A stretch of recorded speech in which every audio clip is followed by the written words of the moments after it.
Hello, piss babies. Welcome in, as the cool musicals say. Hello, Missy Melissa. Hello, Aaron Domblish. Hello, Penny Gigson, to the judgiest Twitch stream on the internet. That's right.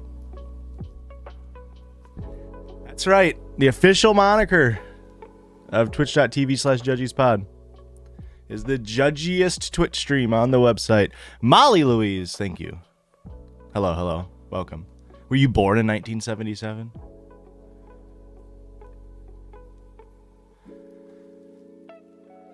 Y'all always start streaming when I get into a flow state with my coursework. Anyways, I am sad.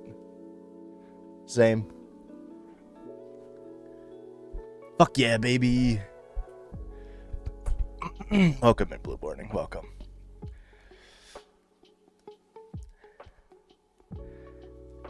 British? Am I British? I hope not.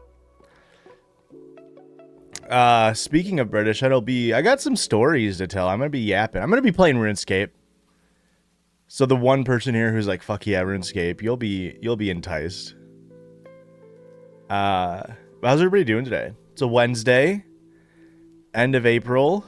We're getting there. Weather's finally getting warm in my neck of the woods, which is so nice. It's so nice.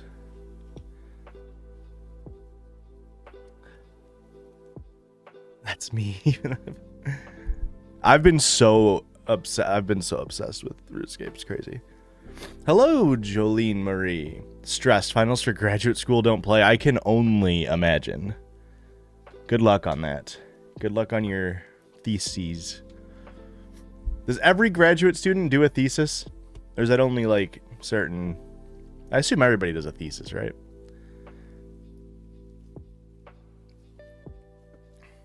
How come we do thesis and not the bro? Kind of homophobic if that we don't do the bro. You know what I'm saying? I make a little list of things I want to talk about, so that way I don't forget. Let's see here. We're going to talk about what's on the docket. Oh, you're in your first year. I gotcha. Don't have to for social work, but did have a mandatory internship. Okay. Gonna play the RuneScape in early access? Not that one. No, I'm playing old school RuneScape today. I've been playing that. RuneScape Dragon Wilds, and it is fun. I've never played a game like that. The closest I've played is RuneScape. The closest I've played is Minecraft. But it plays a lot more like Valheim, from what I understand. I've never played Valheim. I've never played Rust. I never played the Pal World bullshit. But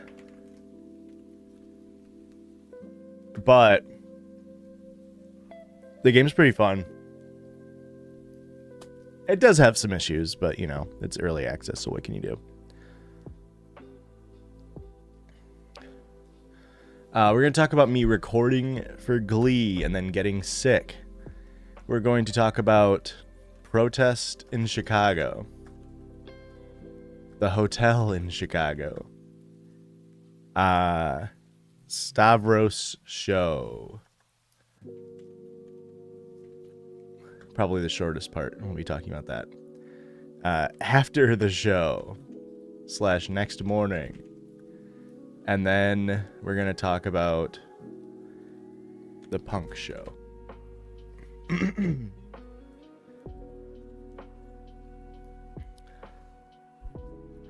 Literally had a group of people trying to get us payment for practicum because we're literally treating people for free. Ain't that wonderful? Ain't that just great how so much of our shit is just set up like that and you have to do it? Isn't that awesome? There's something about America that's just, how do I put it? Upsetting. You know what I mean? Like, you know what I'm saying? Like, it's just like sad. What's up, Blake? No one wants to work. Has to do 30 hours of unpaid labor to work. True. Very true. True and valid. So I'm gonna set up my inventory here while we wait as people roll in. Trying to get some chiller vibes. Will it be a VOD? I can't watch it all. If I remember Wolfie1345,000, I will try to remember to post it onto the Judgy's VOD. YouTube channel. That's JUDGIESVOD on YouTube. But I'm pretty bad at that, but I will definitely try to remember.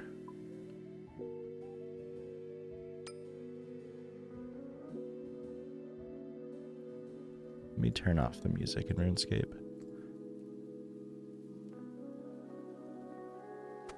I will certainly try to remember.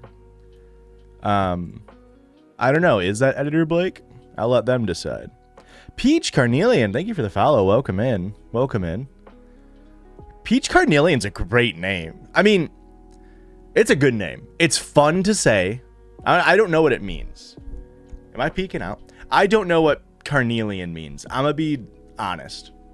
And I think that's the cool part is I don't need to know what it means. Is just the vibes of it is sick to say. And then it follows the rules. It's you get to say peach. It's like if I need to talk to you, just peach. I don't need to say peach carnelian every time, you know? That's a nice name. What other runes do I need? I need air runes. And then I think just food, yeah. The one and only editor, the one and only Editor Blake.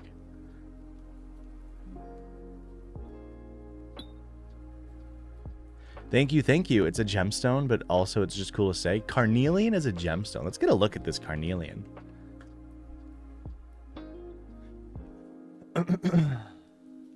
You're gonna hate to hear this. Not that cool of a gemstone. IMO, in my opinion. I think the name oversold it.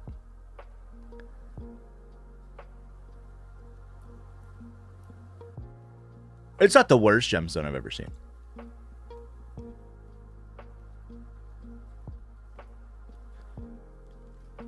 Let's see how it ranks up to other gemstones.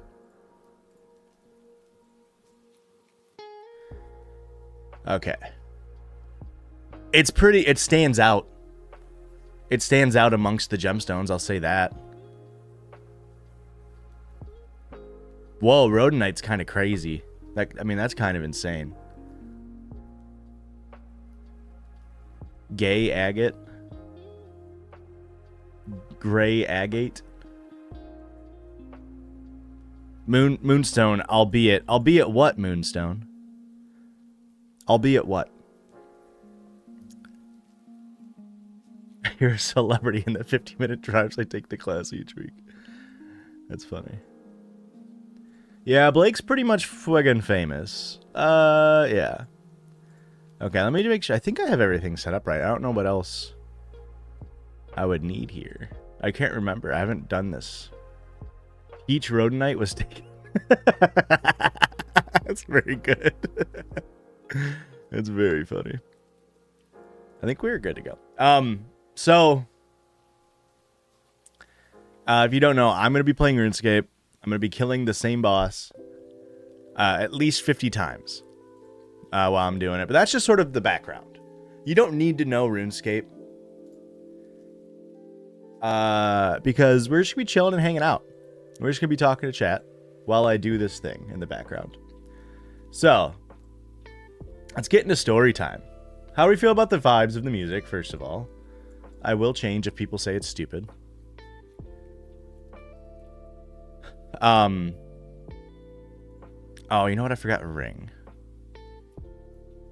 I'll have to remember to get the ring on the next trip. Okay. Ring. So, as we go through...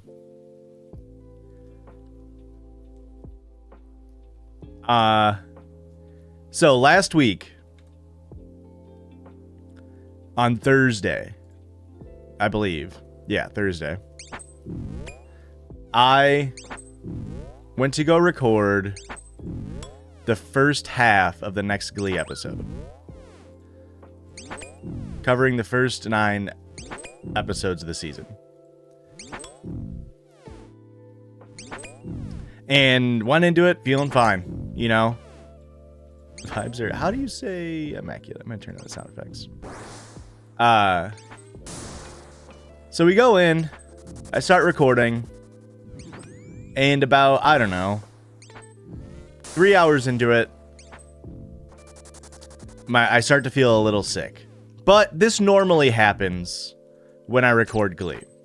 Because, I mean, you can hear me, I assume, well now on this microphone that I have. And I use the same microphone and everything, obviously, when I stream. But when I'm recording Glee, I scream. I yell a lot. Right? Like, I am upset at the show. And normally when I get done recording, these recordings that I do take anywhere from 4 to 6.5 hours. Normally my voice is a little hoarse. It's a bit of a pony of a voice, if I can be open and honest. Thank you for saying tough kill. And so whatever, I didn't really think anything of it. And then I was about to go work out with Christian. This is on Thursday. We'd work out Tuesdays, Thursdays, Saturdays. I ended just in time to be able to work out with Christian. Actually, I skipped a part. So I'm in the middle of recording. I normally try to look through my script and look up all the props that I need, right? But I missed one in my script. Or it might have even just been an impromptu, like, oh, let me go grab a prop real quick. And so I run downstairs and I went to go grab just like one of the old mics from like when we first started recording the podcast, an older mic, for a bit for the video. So I run downstairs and I hear water running. And that's not something you want to hear if you're not actively running a bath. And so I was very confused where the water running noise came from. And then I look down into my basement. And my water heater is just pouring water. Like, absolutely just dumping water out of the pressure relief valve. Right? Not something you love to see.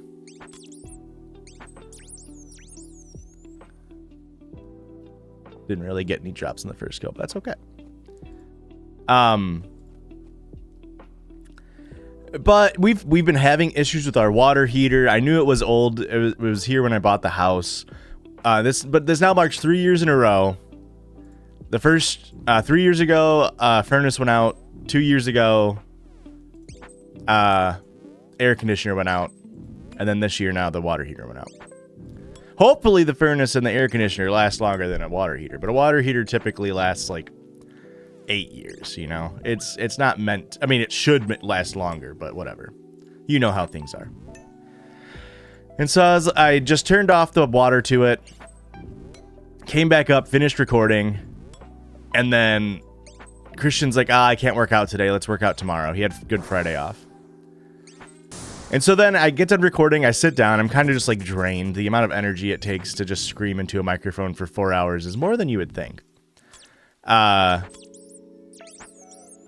I'm just like sitting for like an hour and a half, not really thinking. I'm like messaging Blake about the recording on Discord. And then out of nowhere, I'm like, holy fuck, Blake, I just remembered my water heater broke while I was recording. And it's like 4:45.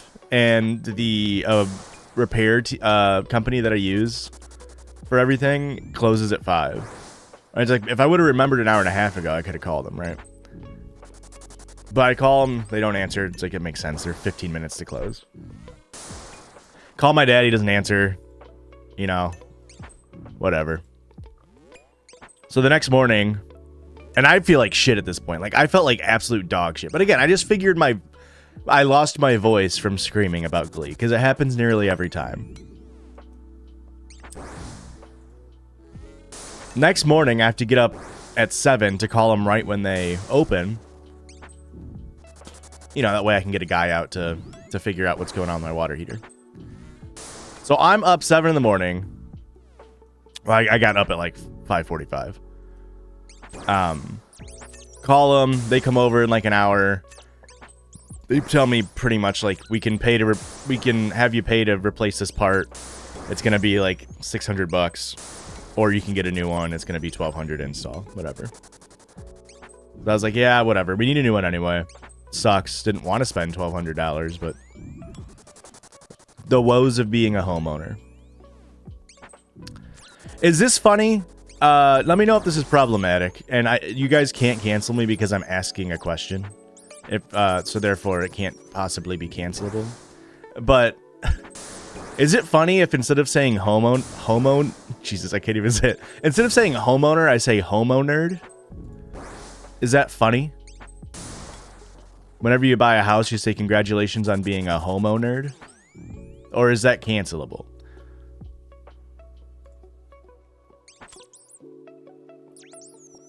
Let me know in the comments below.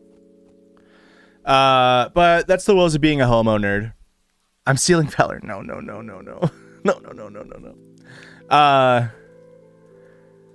So I'm a homeowner, and I've always said homeowner.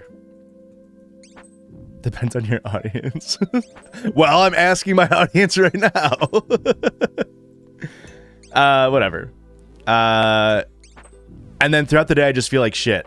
And this is bad because I go to work out with Christian, and I tell him about how I'm like kind of feeling like sick, and I was like, "Oh, you didn't stream last Wednesday. Like, what's up with that?" And he's like, "Oh yeah, I was so sick. Like, I just couldn't stream." And I was like, "Really? What were you fucking sick with, asshole?" He's like, "Oh, I was just like, you know, had a sore throat and shit." So this fucker got me sick on Tuesday. And didn't think to frickin' mention it. So I got pretty sick. And this stank because Saturday we were going up to Chicago for a protest, but also a Stavros Halkias show. If you don't know, he's a comedian. So Saturday morning rolls around, and I was sick.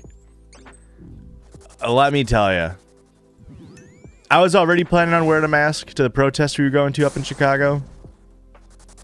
But I wore a mask. We had to be up in... The protest started at noon. You know, it's like all of a 2-hour drive to get into Chicago. Especially with traffic. In a random direction, of course.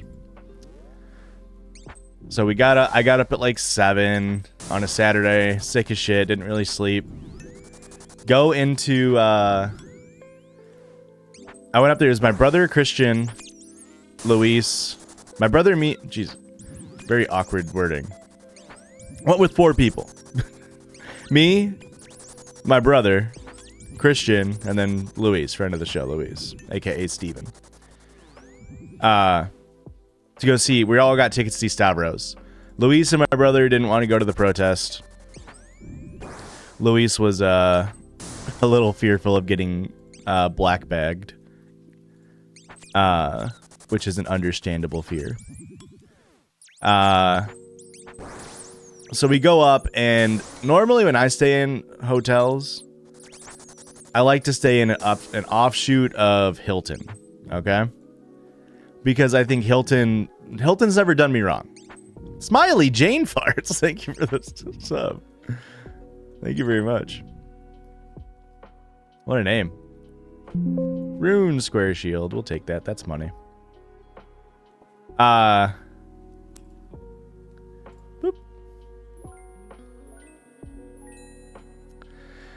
But Luis was the one who first booked a room, and he, for whatever reason, is like, we got to stay in a Marriott. He likes staying in Marriotts. And so we go up to Chicago. The show was at the Chicago Theater. There's a Marriott like right by the Chicago Theater. He's like a rewards member, or like because he travels for work so much. He's like a executive member tier, or whatever the fuck, for the hotel chain. And his room, we both of us bought 2 queen rooms,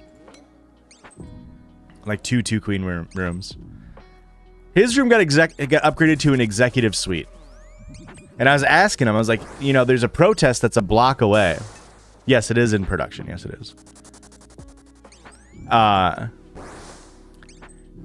The protest was 2 blocks away from the Marriott where we were staying. It's also like 2 blocks away from the show we were seeing. And so I was like, yeah, we should probably get up early because I don't know. You just don't know how many people are going to show up to this protest, right? And so he called Marriott before we got there, the day before, and was like, hey, I'm like an extra super duper rewards member bullshit. Can we check in? Normally check-in is at 5, which is, I think, insane. I don't know if I've ever stayed at a hotel where the check-in is 5. That seems late to me. Maybe that's normal, but 5 seemed late. And they're like, yeah, we can have your room ready by 11. And we're like, okay. And then they tell him he got it upgraded to an executive suite. So he got a room initially with 2 queens. And they upgraded him to an executive suite, which had 1 king. And I mean, whatever. Like, Christian just got like a cot or slept on the couch. I don't really know. I didn't sleep in that room. And then we show up and they're like, yeah, neither of your rooms are ready. And Luis is like, okay, well, can we move the rooms to be on the same floor? How long is a block as a non-American? I mean, it's like, I didn't realize a block was an American term. There's got to be a British term for it. It's just, you know, your streets are in grid systems. It's a street length before the next intersecting street. Is there another word for that? There's got to be another word for that. But it's like, I don't know, on average. I mean, in Chicago, they're a little bit longer, I guess. So, like, in Chicago, we're probably talking, like, I don't know, 250 feet, if I had to take a guess. Maybe. It was pretty close. Everything was super close to each other.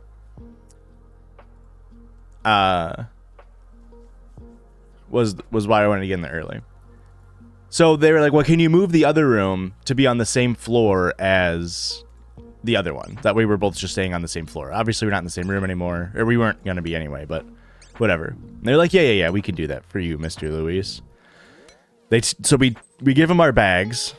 I had all of my clothes and the stuff I was taking to the protest in my backpack. And so I was like, well, this is kind of fucked up because we thought the room was going to be ready. So I had to move all my clothes into Christian's bag, which is fine. We were just staying for one night. It's not like it was a ton. But just like mildly annoying.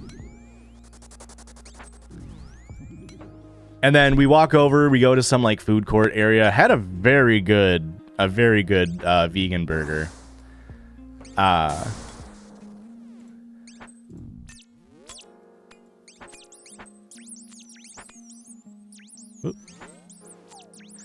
And that was like at like 11:30, and then we walked over to Daily Plaza or Square, whatever it's called. I don't know. I'm not from Chicago, because that's where the protest was. So me and Christian go there. We mask up, and there's multiple reasons to mask up if you're going to a protest, right? Number one, it's just considerate. Even if you're not like sick, it's just straight up considerate to be masked when you're in a public gathering like that, right? Because there might be people who are there who are like immunocompromised, yada, yada, yada. But also I was sick. So I was like, I was going to mask up anyway. But also, you should be masked in case shit goes down. It'll make it harder for you to be identified, right? And that's something you should always plan for if you're going to an anti-establishment protest, in my opinion. I think it's good practice both for health and safety reasons and for anonymity reasons, right? As we're walking up, there was a decent little group, but the protest was very, in my opinion, unorganized. So we were walking up, and it started at noon, and we could barely hear speakers. Like, they had speakers, and like they were put on like a sound system. But I mean, Christian and I ended up being maybe like 40 feet away from the speakers, and we could not hear them. We only heard like one of them. The sound system was so bad. But before that, we're walking up and I see a hammer and sickle flag, right? Which I was kind of surprised by. I came into this protest thinking it's going to be like very liberal, very just like, you know, pro-Democratic Party type vibes. But we're walking up and I see a hammer and sickle flag. I'm like, oh, okay, that's kind of sick. So I say to Christian, like, let's go check that out, right? Just go, see what's going on. Walk over to the table. And it's like 5 people standing at this table. And hey, tell me if this is cancelable. This might be a little bit worse than the homo nerd comment from earlier, whoever said that before. It's 5 people who you knew they were communists before you walked up to the table, okay? It's just like the 5 most stereotypical, like, yeah, okay, we got 5 communists. Which is fine. It was just like funny to be like, yep, yeah. So we walk up to the table, and I understand these were all like femme presenting people at the table, and then 2 cis white dudes walk up to the table at this protest, and I understand the idea of like you don't know if we're gonna be like antagonistic or whatever. But I'm wearing a Palestine shirt.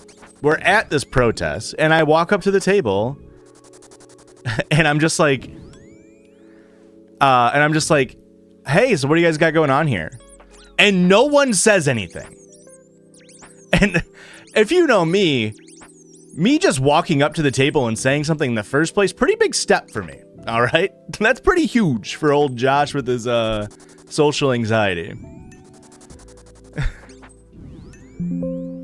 And so, and like no one responds. They're all just looking. And also, not a single one was wearing a mask. Which I just think is crazy for the aforementioned points and reasons. One, because they're communists, and so you think they would have a semblance of social health, right? And why you should be wearing a mask. But also because they're communists and they might get black bagged. Right? Just my thinking, just my 2 cents on it. I was just a little shocked. Who put on it? It was put on by 5051, but it was supported by like a ton of local Chicago groups that were pretty progressive.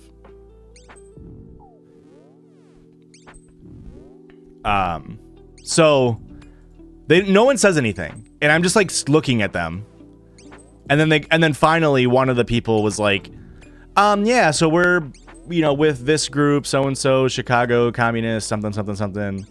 And like, I don't know if you ever heard of us. And we were like, no. And they're like, oh, well, yeah, like we just blah, blah, blah, blah, blah, blah, blah. And they have all of these pamphlets on the table. And as I'm standing there, again, I'm wearing a Palestine shirt. I've worn it on the podcast before. I was wearing a jacket over it, to be fair, but I had it open so you could see it. And as I'm standing there, they put down a pamphlet in front of me that has like the Palestinian flag on it. And so I just like pick it up and I start like browsing through it as they're talking, right? And as soon as I pick it up, someone goes, and those are for sale just to help cover like printing costs and everything. And I go, okay. Yeah, I wasn't just gonna take it. But you could have also led with that information. I don't know. That seems like something you could have said when I came up and said, hey, what do you guys got going on here? That's kind of what I was asking when I looked at all the fucking pamphlets. And so I was like, and like, I get it. Like, I understand the concept of like them not, wanting to cover printing costs and everything. I get it. I totally understand. But that's what I was asking, right? I was like, what do you have going on here? Why do you have so many pamphlets in front of you? And I was like, okay, cool. And I thumbed through the pamphlet. And it's pretty much just like detailing the history of Palestine since, the founding of modern Zionism, right? And I was like, I don't really need this anyway. All the other ones were just like, whatever. And I go, okay, cool. Well, thanks. And they're like, yeah. And then I just walked away. I was like, I don't know. The whole thing was very like awkward and strange and like none of you like. I get if you're all communist. I get it. I understand. None of you ever worked at like a T-Mobile? and had a sales job and knew how to do a pitch. Like, not a single one of them was like, oh, cool, here are two people at a protest who probably are at least similarly like-minded to us. Let's do our sales pitch to figure out how to get them to become members, right? No, they were just like immediately like not standoffish, but like not good at talking.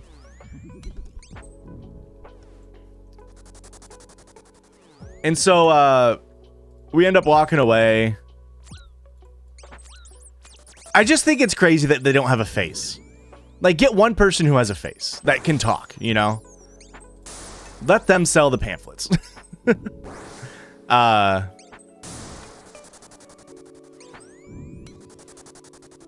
So we walk over and we get a little spot. And I'll say this. I was not expecting, I would say Christian and I, Erica didn't go because she just had surgery. Christian and I were probably like, I need to go back and get prayer. Probably on the young side of the crowd. Like, I would say the average age was in the 50s of the people who were at this protest. Which is pretty cool to see. Because, again, I came into it just, like, kind of assuming it was going to be, like, very pro-Democratic Party type. But once I got in there, like, there was so many signs about, like, free Mahmoud Khalil. I saw a couple like pro Luigi signs, just like signs that were like more radical than like an average Democratic, and like old people were holding them up. Like old people were holding up signs that said like, free Palestine. It was to me very interesting because I don't get out much, right? I live in a small town. We don't really have organizations organizing like that. So to me, it was just interesting. Boy, that was a really slow Scurious fight. That was a 3-minute Scurious fight. So that was cool.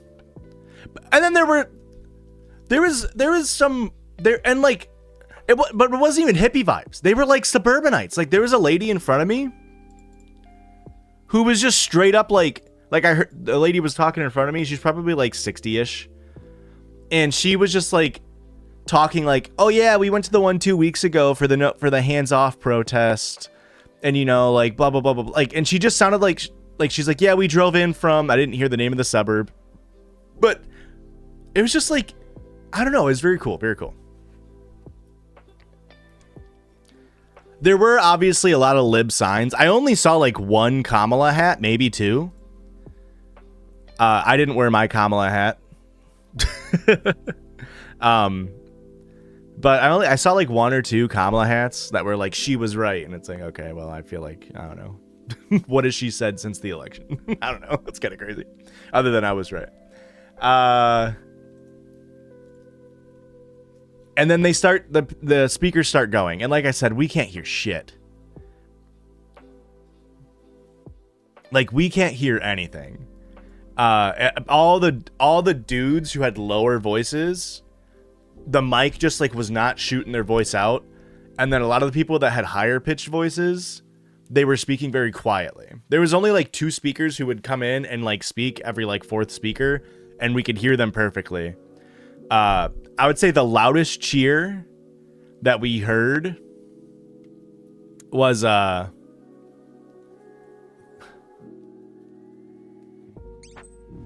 for access to like abortion rights, which, you know, makes sense. I think that's a very overall popular thing in America, but also just it affects the most people directly out of like a lot of the stuff.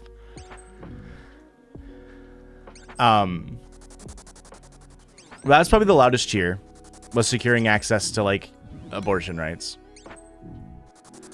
But a lot of the speeches were going up. They'd talk for like 3 minutes. It would be the like, you know, the typical just like, we're here because Donald Trump and his fascist regime, you know, blah, blah, blah, blah, blah. They weren't really saying anything new and, you know, it was just like the same stuff, which is fine. I get it. It's the point of a protest. And then a guy came up who was speaking for a pro-Palestine cause. And he was one of the speakers that I could hear very well. And again, we were maybe like 30 minutes into standing there at this point. And like the overall vibe was like good-ish. It felt a little feckless. It felt like there wasn't very much feck in this protest. Then this guy starts going up and he's bringing the feck. He's bringing the real like anger and like we have to fucking do something. Because the whole point of this protest, or the overall theme of the protest, was meant to be joy as resistance. That was like the 50-51, like we need to like be happy in spite of this or whatever. I don't know. It's a famous quote from somebody. That joy is like the best form of resistance or whatever. What's up, Standro? Welcome. Thank you for the follow. So he comes up and he brings the anger and like the when are we gonna do something about it? And I'm like, okay, now here's the feck. Finally, we are no longer feckless.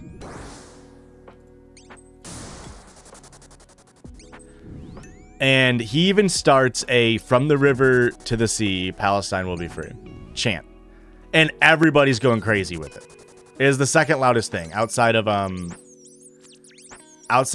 the abortion rights access stuff. That was the loudest cheer that I heard. I think part of it was he was just a good speaker. But again, to me, I was like looking around and I was just like, this is crazy to see like 80-year-old, like maybe not 80, but like 60, 70-year-olds being like so pro-Palestine. It was very cool. And then he was up for like 15 minutes. He was the longest speaker by far, which was nice because I could actually hear him. But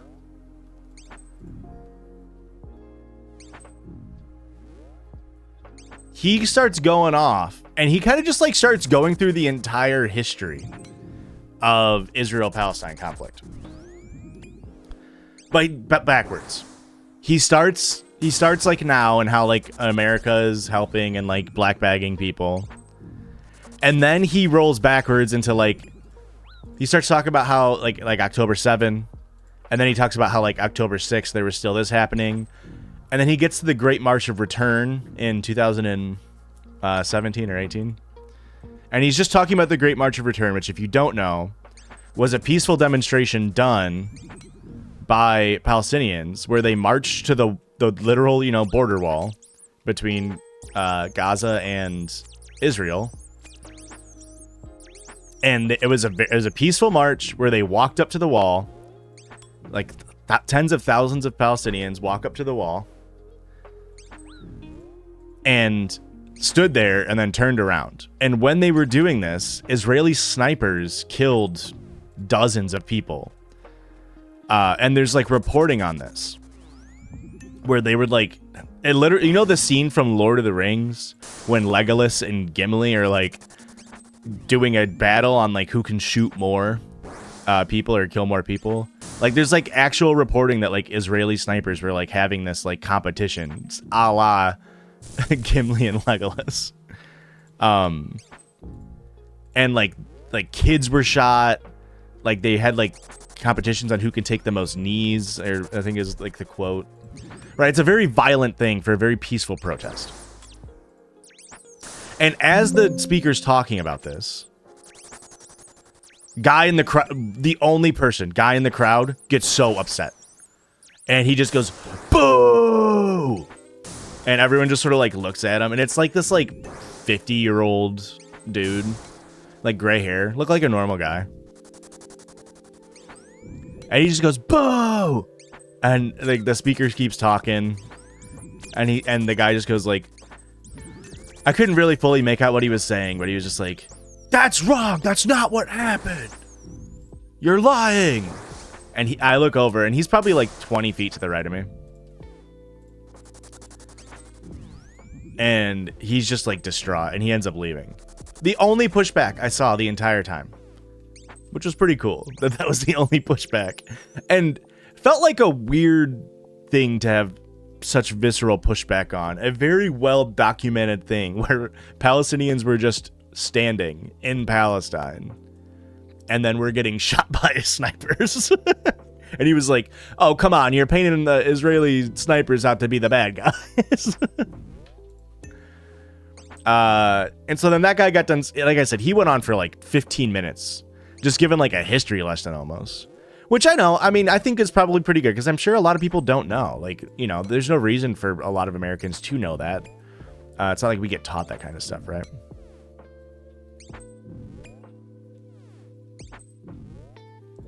And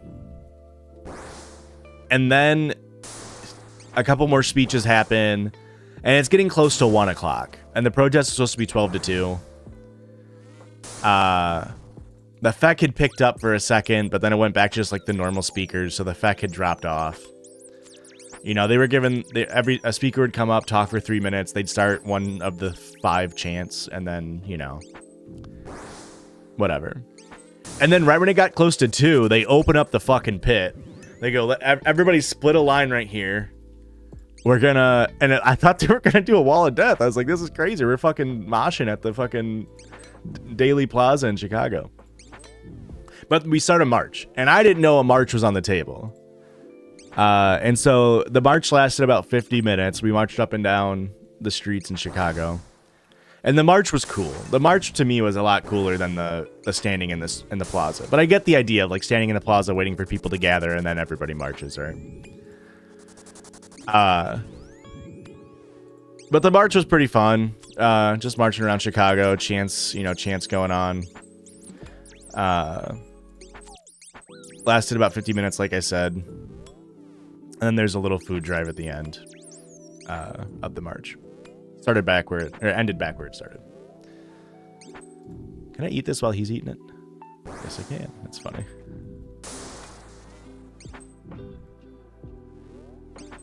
So that was the protest. It was pretty cool. I think I heard a number of like 7,500 people were there, which I don't think is, you know, huge by any means. But for a protest that was kind of shoddily put together on a like rainy, cold-ish weekend in downtown Chicago, on the day before Easter, I feel like it was a pretty good showing. So then we go back to the hotel. Christian and I do. And, oh, I should say, while we were there, some of the signs were pretty funny.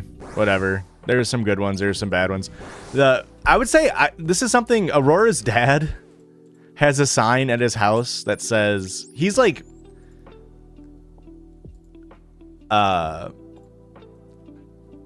he's a progressive guy, but he's pretty in line with like, I mean, I don't know. I guess I don't really fully know his like full politics or whatever, but he's like a guy who like really hates Donald Trump, like to a point to where it's like, sometimes I'm like, do you know it's not just Donald Trump, right? Like you know what I mean? But like I think her parents would have been upset if they knew that I didn't vote for Kamala Harris. Not that I voted for a third party, because I live in Illinois. If I didn't live in Illinois, if I lived in a swing state, I would have voted for her, but I didn't vote for her because I thought she sucked, right? I think that might upset him. It's like, that's kind of like where his politics lie. And he has this sign in his front of his house that says something like, Americans don't bow to kings or something like that. Obviously referencing Donald Trump.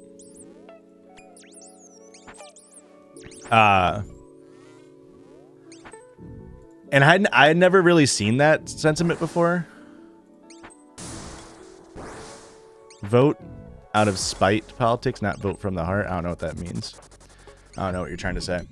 Are you saying I mean, I voted for a third party that's more in line with my politics. But also, I live in Illinois. It doesn't matter. I could have voted for Trump, and Kamala still would have won Illinois. Like, I live in a blue state. There's nothing I can do about that. Oh, what her dad did? Oh, sure. I mean, a lot of people do that.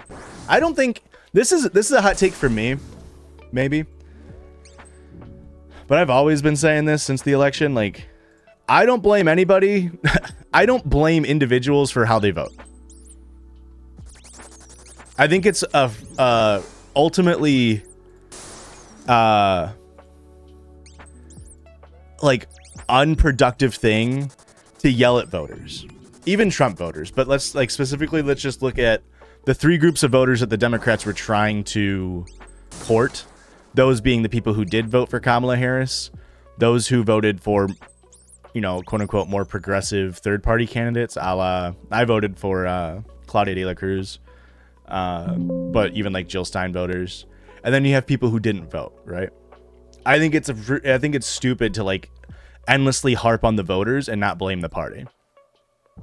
So I don't blame individuals for that. So like I would never yell at somebody for voting for Kamala Harris in the same way I would never yell at somebody for voting third party. In the same way I understand not voting. I personally vote. But I understand why you would feel disenfranchised by the party, right? Anywho, that was a little bit of a tangent, I guess.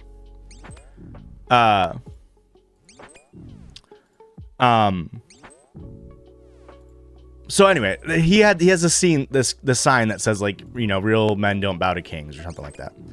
That was a very common sentiment at this protest. There was so many signs talking about like, in America we kill kings and not bow to them, or just like stuff like that. Like really, really hammering on the king thing. And I don't know where that really comes. Like I get why like the idea of like, you know, Trump wants to be a king. But the messaging on it was so like strong. That I was like, I don't know who's pushing that. Like it felt so coordinated. And I was like, I've just never seen this stuff. It was very interesting. There was a couple of lib signs. Like the funniest sign that I saw was like this is like the definition of like lib. And part of the reason, in my opinion, why we're at where we're at. There's somebody whose signs that said, "You're about to make me become a lot less nice," or something like that. You're about to make me act a lot less politely, or something. It was the most like, oh no, you're about to act less polite. Holy shit, that'll make them do something. Like, what the fuck is that sign? And then there's a lady with a Hamilton reference right in front of me. I can't remember. I think it said history has its eyes on you. Which, I mean, maybe that's a quote from not Hamilton, and Hamilton just also used it, but yeah, the signs were pretty good. Like I said, there's like a lot of Luigi sign, a lot of I saw one of the first they came for things. But like 20 minutes into the protest, Christian and I were like, I guess we should have brought signs,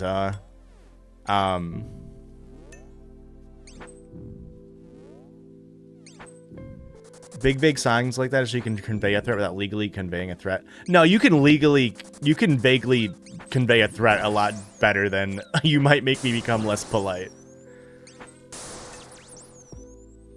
I can be way more vague and say, like, you can literally hold up a sign that says we had Luigi, where's Mario?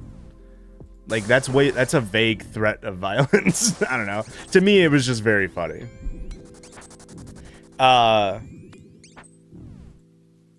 Or even like I said before, like in America we kill kings, not bow to them. Like that's straight up saying like I want to kill Donald Trump. Like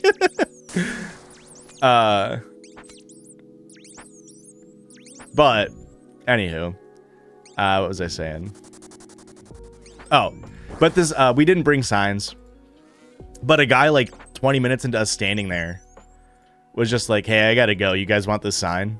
And so Christian held a sign, so he got a sign from someone, and it was a pretty just like normal sign. Whatever, it was like a pre-printed one that I think like we saw a bunch of people with him, so I assume somebody around there was like passing him out or whatever. So Christian got a sign to take home. But then we left after the protest, and I was super tired, and I was like, I guess we could just like go back to the hotel, and like I assume my brother and Luis were just like sleeping at the hotel. I assumed at this point the room would be ready because they made it seem like it would be ready soon. So we walk back to the hotel, and Luis and my brother aren't responding to me texting them, asking them like if the room's ready. So I'm like, oh, they must be sleeping. So we get back to the hotel, and we get there, and they're like, oh no, we're at some place drinking. And we look it up, and it was like an Uber ride away, and it's like, well, we're not going to get in an Uber ride just to come back to the hotel in 10 seconds, right? And so we just wait in the hotel, and then they come back, and then they're like, yeah, the room's not ready yet. And we're like, what do you mean? What do you mean the room's not ready yet? At this point, it's like 3:30-ish. And they're like, let me check. And they're like, okay, it should be ready in like 5 minutes. So we finally get the room ready. They told us we could check in at 11 a.m. It is now 3:30. And they tell us, okay, one of the rooms is ready now. And it's like, okay, well, I guess we'll just like wait. Because our tickets for the show, I think doors were at 7. So like, I guess we're all just waiting in Luis's room until like we get the other room is ready, and then we'll go get dinner, and then we'll go to the show, right? Makes sense. So we're all in Luis's room, and then like we're in there for like maybe 20-30 minutes. I take an edible while we're waiting because I'm sick like that. Well, I take half an edible. And they bought some liquor, so like they're drinking a little bit, nothing crazy. And we get a call like 20-30 minutes in, and they're like, oh, yep, the other room's ready. So I'm like, okay, sick. So we're just going to go drop our stuff off. Luis is in the shower. We'll just, you know, I had to change, and then we were going to go to dinner. We were going to go eat ramen. We go in the other room, and like me and my brother go in the other room. Just a 2-queen room, whatever, you know, normal room. And I don't notice at first, but my brother behind me, he walks in and he's like, why is there a pillow on the floor? And then we look at the beds. The beds are like freshly slept in. Like this room was not cleaned. And like the bedding hadn't been changed. The pillows were all a mess. This hotel room was $300, mind you. I forgot to mention. I paid $300 for this hotel room. It is now 4 o'clock after telling us we could check in at 11. And telling us that the room was ready at like 3:34. And the room was not cleaned. And then we look in the bathroom and there's still like towels on the floor. Like very clearly hadn't even been touched. We should have demanded a refund. We absolutely should have. But we didn't because we're lazy. I think Luis might have actually. I don't know. Because we ended up actually transferring the room technically to his thing.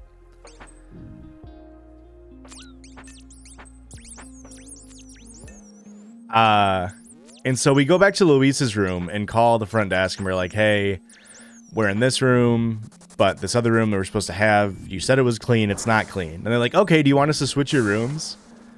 And my brother's like, no, we just want a clean room. And they're like, okay, well, we'll send up somebody right away. And it's like, it's fine. We don't need it technically until nighttime. We would like the room to be clean before we sleep in it. So we end up leaving before, and just like leaving our stuff in Luis's room. Walk over, get some ramen. It was fine. It wasn't anything special.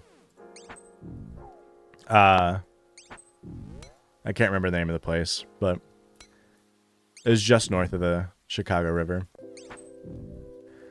Right by the Trump. We were all right by the Trump Tower, which that was another thing with the protest. Is we were at Daley Plaza, which if you don't know, Richard Daley was an old mayor of Chicago who was a piece of shit.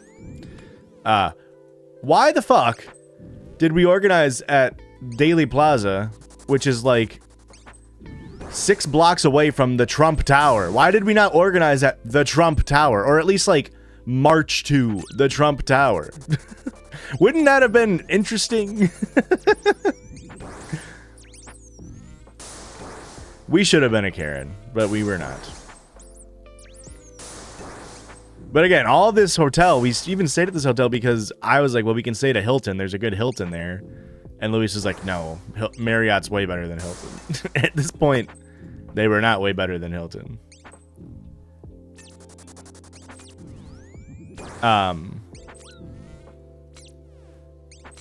So we go to dinner. Dinner was fine. We go to the show. If you don't know, we went to go see Stavros Halkias, who we all saw 2 years ago in Chicago as well. My brother didn't, but me, Christian Louis, went to go see Stavros 2 years ago. If you don't know who Stavros is, he used to be on a podcast called Come Town. And now he's just like a comedian. Very, very funny. He has a YouTube special. He has a special on YouTube for free if you want to check out Stavros. He's very, very funny. Go to the show. And Stavros is a very large man. The opener, oh boy, I don't even really remember the opener. At this point, I was a little drunk and high. But the opener, I remember thinking he was pretty good. And then Stavros goes on. And he did 25 minutes of material on just being fat. And it was the funniest 25 minutes I've ever fucking heard. 25 minutes straight of just like being fat sucks. It was awesome. It was so fucking hilarious. We were dying laughing. A very good show. Both times I've seen Stavros, it was a very good show. So the show ends, and we had met up with somebody, one of my friends. He was also seeing the show, but he sat somewhere else. And we leave the show, and again, I'm high, and I'm pretty drunk. And we're in a part of Chicago that, like, where it's the West Loop, if you know Chicago. I feel like every time I go to Chicago to see a show or, like, whatever, everything that I go to see is, like, in the West Loop. So I've been to the West Loop probably, like, 15 times in the past, like, 5 years. And so I know the area relatively well. And the last time I was in the West Loop was in December for Aurora's birthday. And then, oh, I'm out of prayer. I wasn't watching my prayer. It was for Aurora's birthday. And then we met up with somebody else who's from the Judgy's Discord, whose name is Momo. I might have to teleport out. Oh, I guess I have a prayer potion. I guess I could just drink that. It was also his birthday, so we met up with him, and he took us to this bar over in the West Loop. And it was a pretty cool bar. I liked it. It had like free skee ball, one of the like basketball machines that was free, which was cool. There was a karaoke thing, but we didn't use it because there was like a wedding party in there. And then they had like 4 or 5 like of the sand shuffleboards. And it was all free, which is nice. And so I was trying to look on my phone after we got out of the Stavros show of where this place was. And I'm like looking on my phone, but I'm drunk. And I'm like texting Momo, and I'm like, hey, do you want to meet up? And he's like, yeah, sure.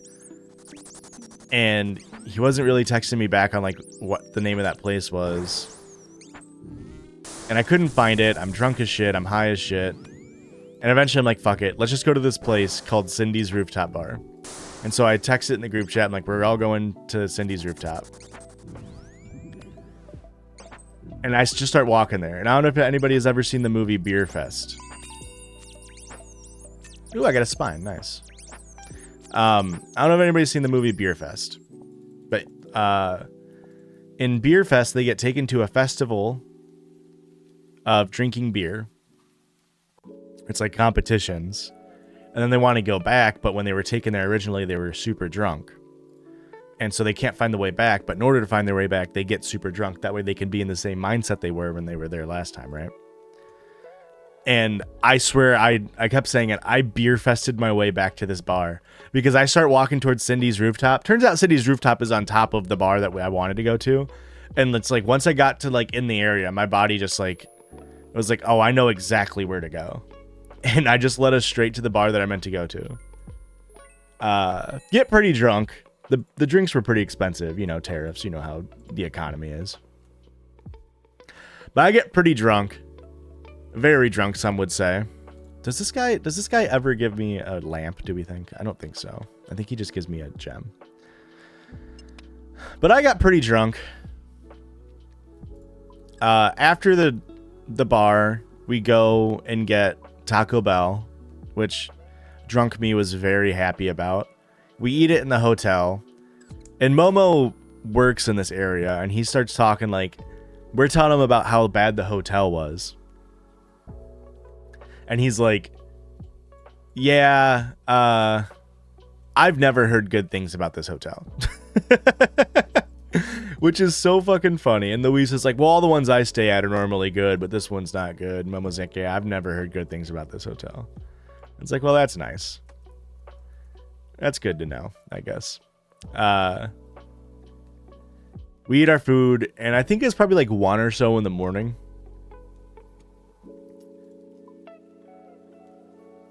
Which isn't too bad, all things considered. I don't really remember walking back to the hotel room. As I said, I was very drunk. We get back to the hotel room, and I go to sleep. My brother said I just like immediately passed out. And it was clean, which is nice. I assume, I guess. I was too drunk to have noticed. It could have been dirty. Pretty sure it was clean, though. Next thing I know, I black in. If you don't know, well, blacking in is like when you black out, you just like don't know where you are. Blacking in is like moments of like, it's what I call when you have like moments of like, you are blacked out, but you have moments where you're like, oh wait, that just happened. Some people call it like browning out, is like a softer version. But I black in after having gone to bed in the bathroom of the hotel room, shitting. And I mean, it's drunk shits, so it smells awful, right? Just absolutely horrendous.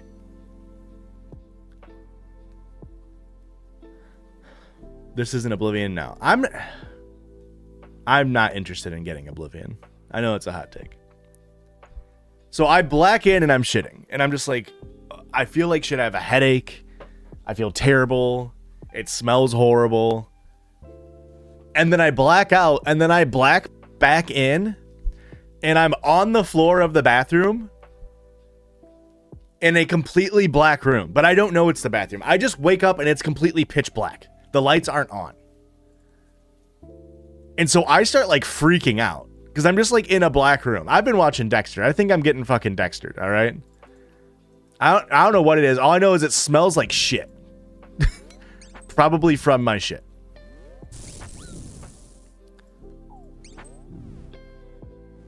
And I scramble. I'm trying to find a doorknob, a light switch, but I'm still like pretty drunk and high, so I don't know what the fuck is going on.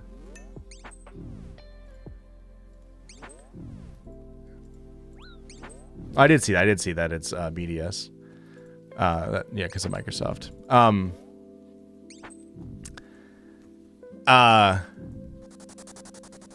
What's up, Django? Thank you for the follow. Welcome. So I'm blacked in. I can't find the fucking door, the door handle. I can't find the light switch. And BDS is boycott, divest, and sanction. It's economic consumer protests to or not protests. Yeah, I mean consumer protests and boycotts to negatively affect Israel. So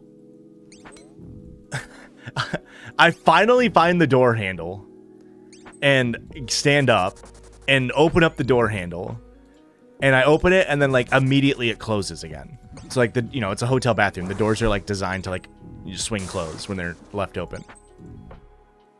And so I open up the door and put my brother's boot in front of it.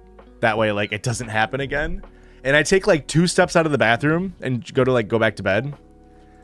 And all of this chaotic motion, the Taco Bell, the being extremely high and drunk, the smelling my shit on the floor for like 2 hours. It is sanctions. Yeah. I was confused if it's sanctions or simplify. And I'm like, I gotta puke so bad. And so I immediately run back into the bathroom after having just escaped my hell torture room and puke. And I missed the toilet so bad. And I was puking for a bit. And then I black back in. Like mid-puke, I black out again. And it's the morning. And so I had to go back into the room, into the bathroom, first thing in the morning, and just see my fucking vomit everywhere. I hit the toilet probably with 75% of the puke. That's not bad. Not a bad clip. And so I had to clean up. I cleaned up my puke as best I could. Look down, there's puke, like, not that much, but a little bit of puke on my shirt. And I'm like, oh, that sucks. That really freaking stinks to see. Clean up a bit. I'm hungover as shit. And it's like, well, it's Easter. I have to drive back home because I'm hosting Easter for my brother and his kids and my parents. And so it's like, well, we gotta get on the road. So I take a shower. And Luis, because he's this like member of Marriott, whatever it is, like rewards member, he's like, oh yeah, we get a continental breakfast. And we're like, oh, do we all do? And he's like, yeah, because he switched the room over to his name off of mine, like all four of us got like continental breakfast. And then we read the card, and the card is you get a water or a breakfast juice, one pastry, and then a fruit cup. That was the continental breakfast. And it's like, what continent? What continent is this? That's not, I don't know. I guess I don't really know what continental means. But I grew up in the good old days going to Best Westerns as a kid, and continental breakfast meant a full fucking spread, all right? And it's like, call it you get a to-go breakfast. Don't call it a continental breakfast. And like, I get it. Hotels really don't do the breakfast thing ever since COVID. At least it feels like. I mean, I don't get it. It's just like, I understand, you know? So whatever, we get the food. Honestly, I got a blueberry muffin. It was pretty good. I like blueberry muffins. In Ireland, every hotel has a full breakfast buffet. That's how it used to be in America. I felt like everywhere you stayed, you got breakfast. Unless you stayed at like a motel, then you didn't. But that was like the cost savings. Hello, Sal.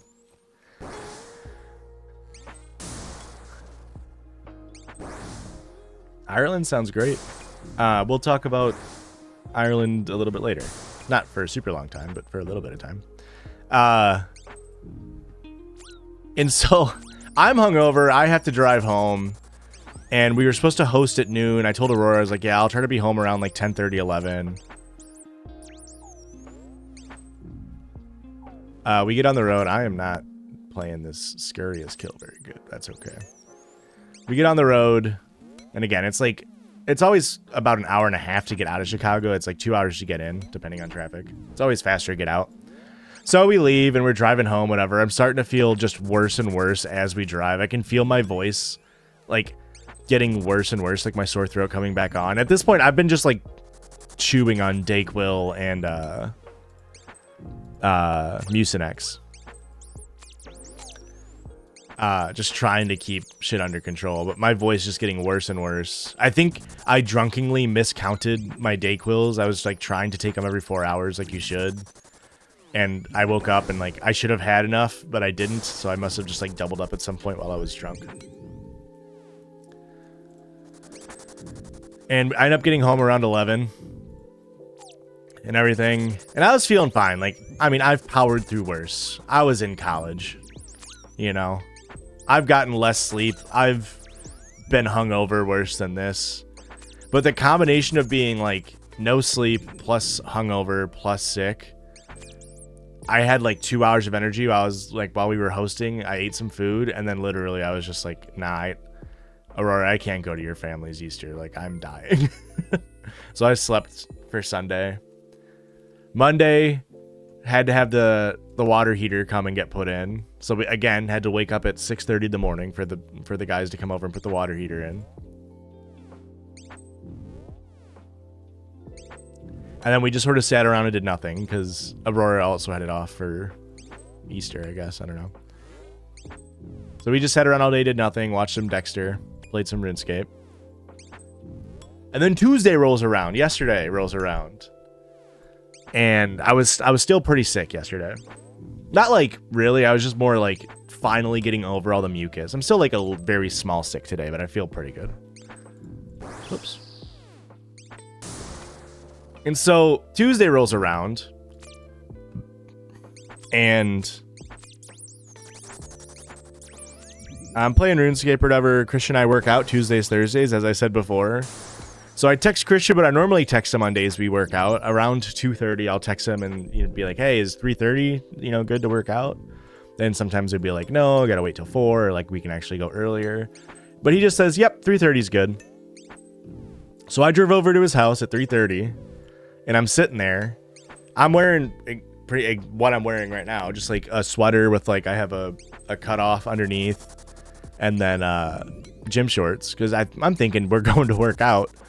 Fucker walks out in like a button-down linen shirt and like jean shorts and like Vans. Like he's not Vans, but like dressed, not like super nice, but nice, like not workout clothes. And he gets in the car and I go, are you fucking with me? And he's like, we got that concert tonight. And I was like, oh, we do have a concert tonight. It's Tuesday, huh? Because months ago, I had bought tickets to see a band called Soft Play, which is a British punk band.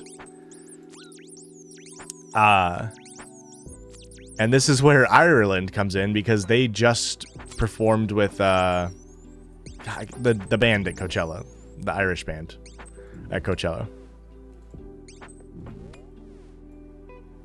I'd completely fucking forgot about it. And so he's like, yeah, I forgot about it too until I got home and Erica told me. It's like, well, thank God that Erica wrote it down in her calendar. Yeah, kneecap, yeah. And so I'm like, all right, well, I need to go home and shower. And like the doors were at 8, or the show was at 8, doors were at 7. It's 3:30. It's like, pretty much perfect timing. I went home, showered, and then we went up to Chicago. And we start driving up, and it's just like we completely forgot about it. I didn't get a fucking email.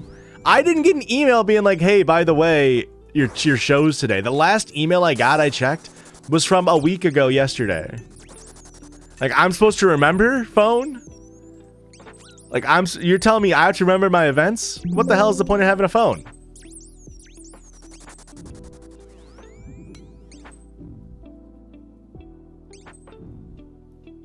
So we drive up to Chicago. Whatever, nice drive in. Kind of go into a part of Chicago that I feel like Christian and I are both like, we've been like in this area, but not, we took a way in that was like different than we would normally come in. And it was actually like a really cool part is that the venue was called Bottom Lounge. The thing is, Christian found out like 10 minutes before I did. And I think Christian just like assumed that I knew. Because normally normally neither of us would have forgotten about this thing. I think it was just the long weekend and like being hungover and sick. It was just like, whatever. So we go up.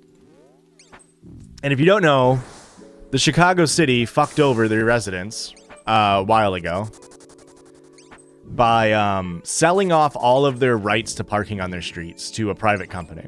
So instead of the city generating revenue through parking, now a private company does it. It's called Park Chicago. And people hate it for obvious reasons. But we go up and we park on the street and we're just going to walk around and find a place to eat. It was like 6 o'clock. Doors were at 7. Show was at 8. So we're like, yeah, let's go find something to eat. And I park on a spot. Like, there's parking everywhere. And we park and open up the Park Chicago app, type in the code, and it says 7-day paid parking. And there's nothing on the sign that says, like, a time limit on the sign.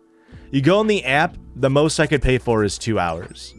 And normally with the Park Chicago app, like, you sort of can, like, pay for, like, an hour, and then if you take longer than an hour, you can just go back in the app and extend it, right? And it's like $5 an hour. But it was like, nope, you can't extend it past 2 hours. And once it's up 2 hours, you have to move your car. I was like, well, that's fucking bullshit. So we park, we go and get food. The food was fine. I can't remember the name of the place. We walk over to, I walk over to a dispensary and I buy weed.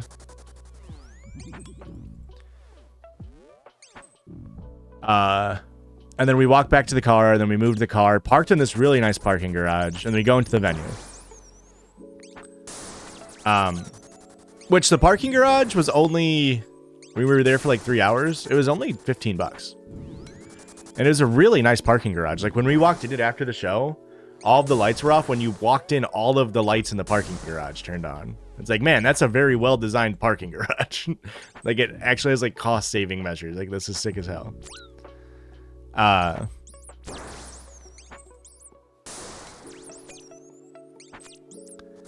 So we walk over to the show, and again, we're going to see a band called Softplay.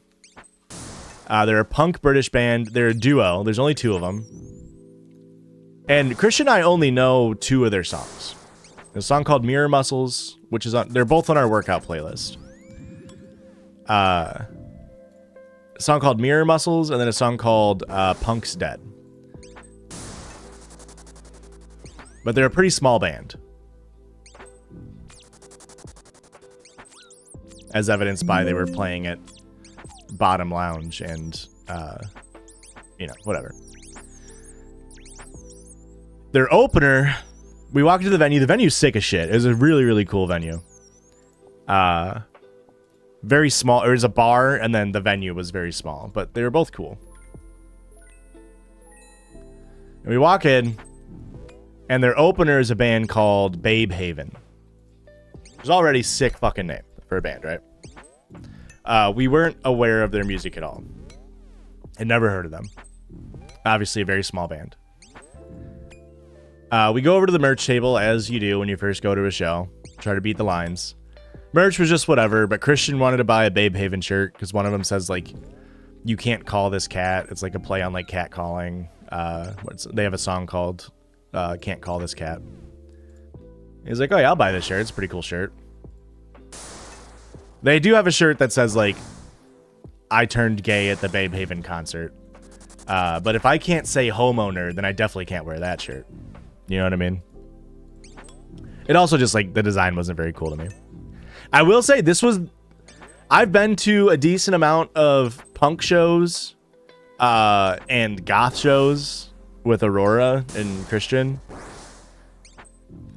And normally what I wear is what I would expect the crowd to be wearing at a punk and a goth show, which is a black band t-shirt, black pants, and then Converse, either my red Converse or my black Converse, because, you know, it's a punk show.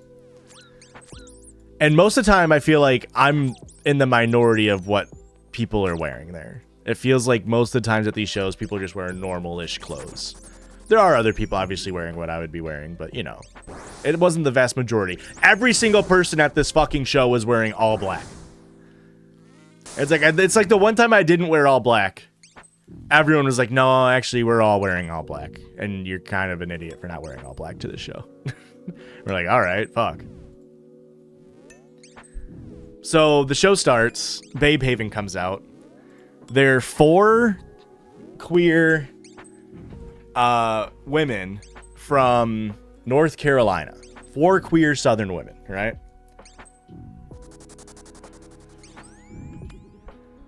I mean, there was cool concert fits, but you know. So they come out, and again, we have no idea who they are. If you look up their band, they are... 2 of the members that they, like, post and stuff aren't in the band anymore. Or at least they didn't perform. I'm pretty sure they aren't in the band anymore. The drummer and the bassist were new. And the drummer and the bassist that we saw were fucking awesome. They were really... I mean, the whole band was really good. They put on a killer fucking show.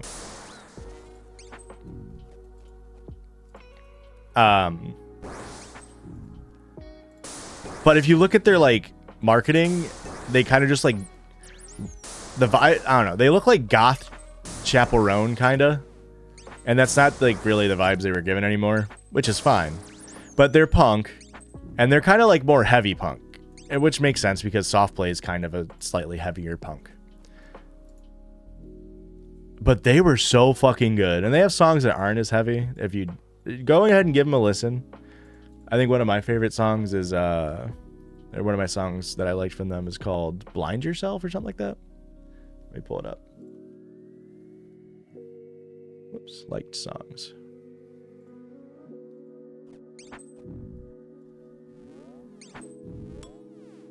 Yeah, it's called "Blind Yourself."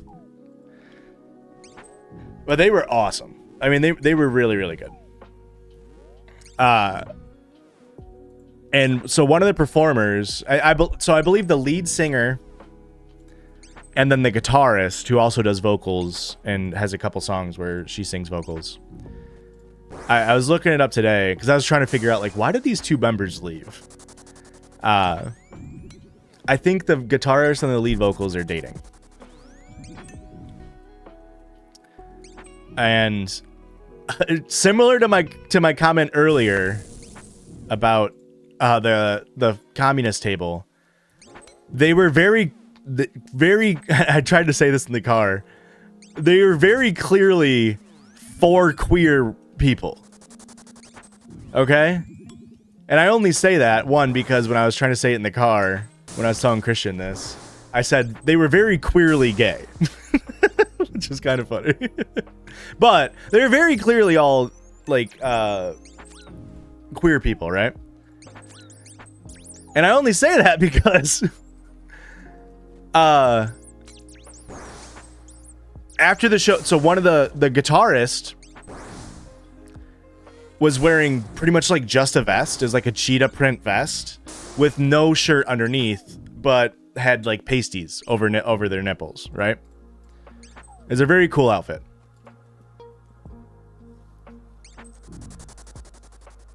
And as soon as the show ends, some like 50-year-old fucking Mr. Clean head ass is standing like a couple people to the right of me, and Christian goes to go get one of their shirts because you couldn't buy them because they had to go sell their own merch.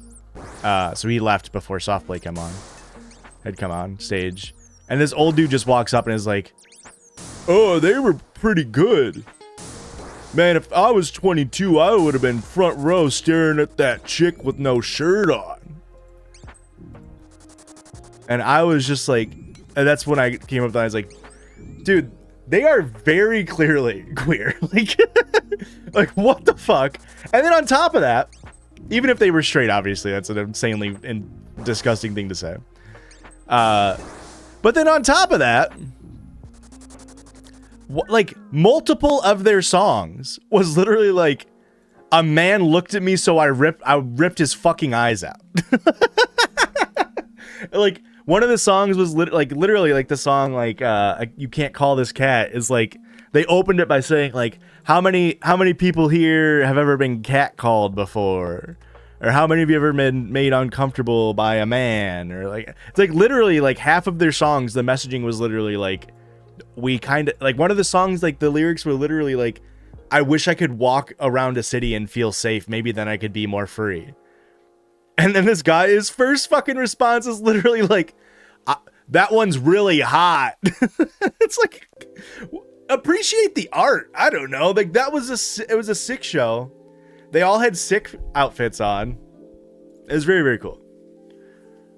So Christian went to go buy a shirt.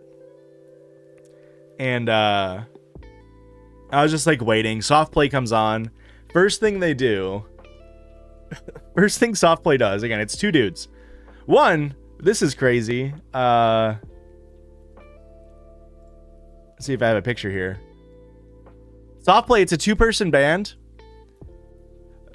And you can't super see here.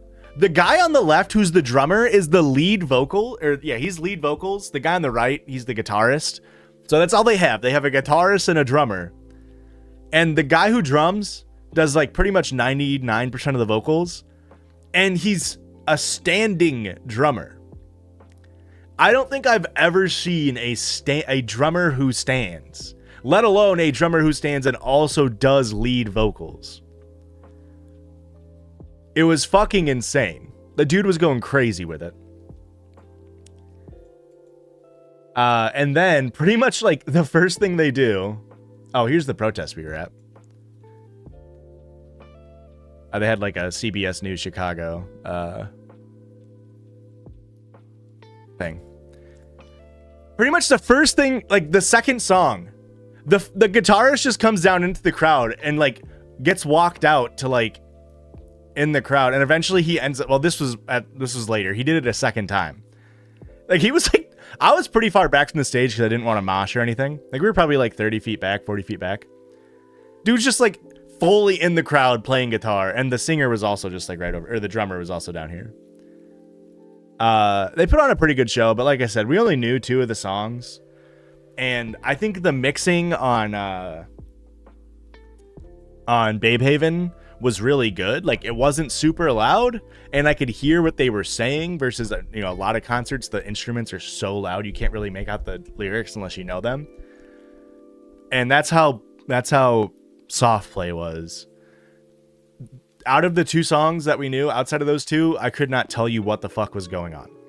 Like I was like, all of the songs kind of sound the same, which kind of makes sense when you only have 2 instruments to work with, you know.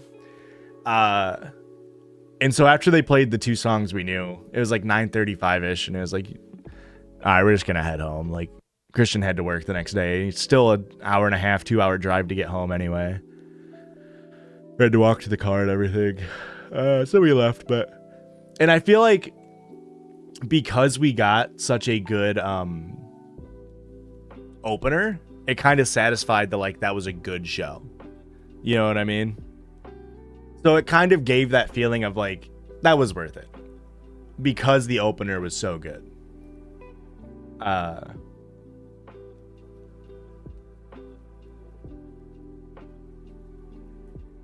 Oh, ring. Nobody told me to get my ring out of the stash. But yeah, that's all the stories I got. A little over an hour and 20 minutes of just yapping. Any questions? How was dinner, Wolfie? You tend to fuck with. I mean, openers are hit and miss, as is the like, you know, expected. You know, they're openers for a reason. Like they are just starting out. They're going to be trying out stuff. They're going to be, you know, less polished than your main acts. But mark my words, I think Babe Haven will become a pretty big punk band pretty soon. They were very good.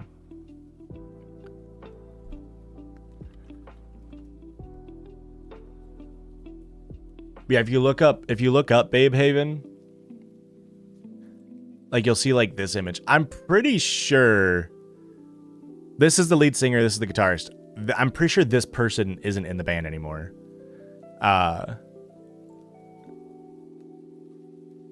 This is the old drummer, and this is the old bassist, and this is the lead singer and the guitarist.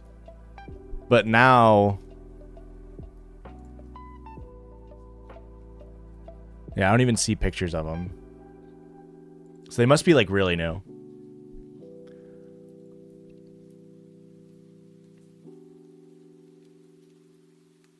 I think there was a picture in here of them. That was the drummer we saw. And she was so good. So fucking good.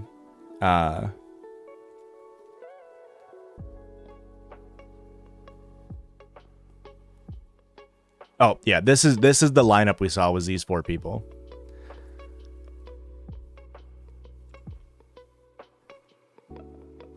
But they're a little bit heavier than I personally listen to. Which kind of sucks, right? Cuz like they put on such a good show. But there are some songs that are less heavy that I added to.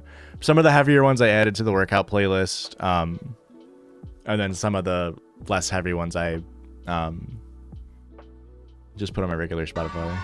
But this is the album that we saw. They played this. It's called Nuisance. And they have this song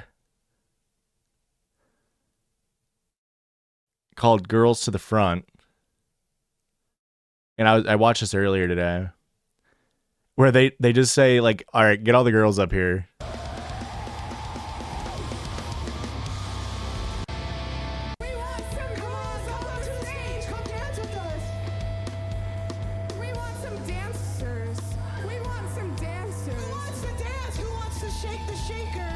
This didn't happen at our show. All right. We got Naomi on the guitar, by the way.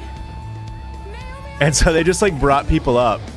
if I lived a different life, something safer, somewhere I could walk the streets at night.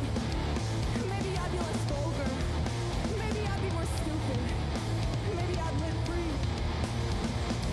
But we're meant to daydream and blossom in the spring. If a man feels like it, he don't need a fucking thing. If I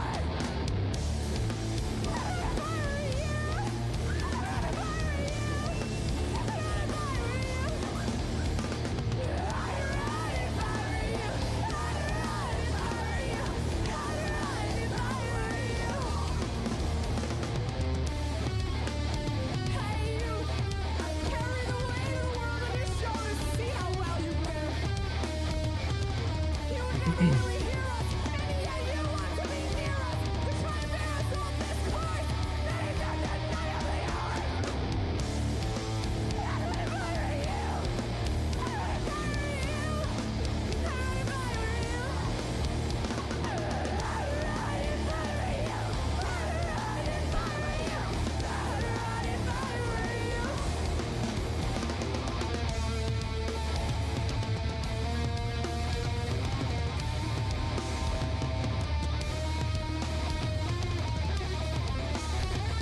This is one of their dads.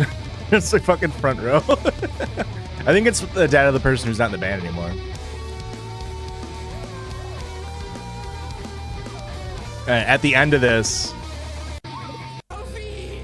they pull out a little trophy Best Moves Award! Best fucking... and they hand out a little trophy, and they do it again. They pull people up on the stage again. In this show. I miss it maybe. And here they do a cover of Chop Suey. Oh, that's when they did it. They did a cover of Chop Suey from System of a Down.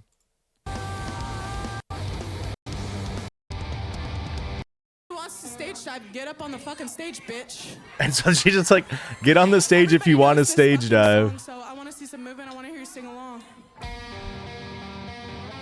And I'll say it. Maybe, hey.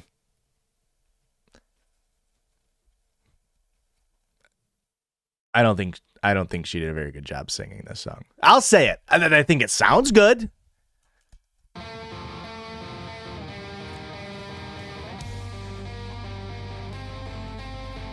ready. Get ready.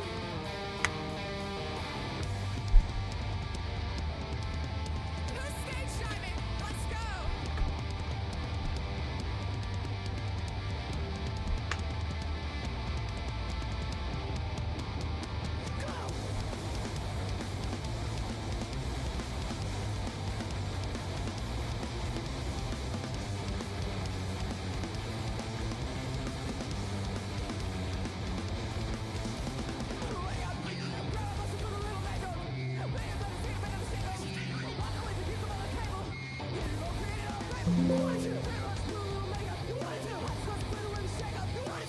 But yeah, then they do it again. They give it a little trophy. And then they have this song. Any more streams can be posted on Judgy's VOD. Oh, I really should. I just am really bad at it. I will try. This last song, it's called Loser, and they preview it by saying this. It's so fucking funny. What'd you say? There's also a debit card at the bar. Oh, I mean, many such cases. Debit card at the bar. Found on the floor. Oh, it was found on the floor. Let's use it. Shots for everyone.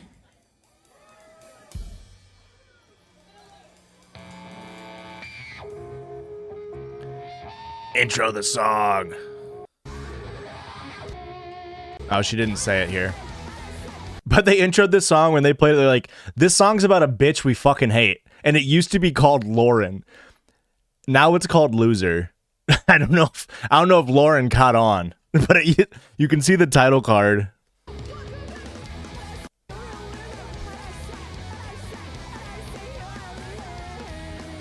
And they just talk about how she sucks. It's just kind of crazy.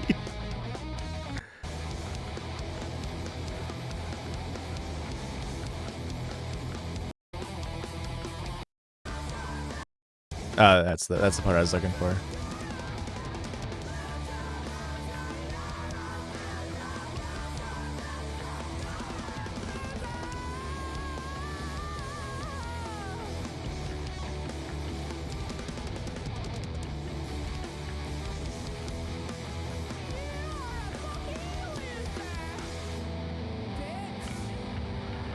Which is insane. Insane to make that a fucking song.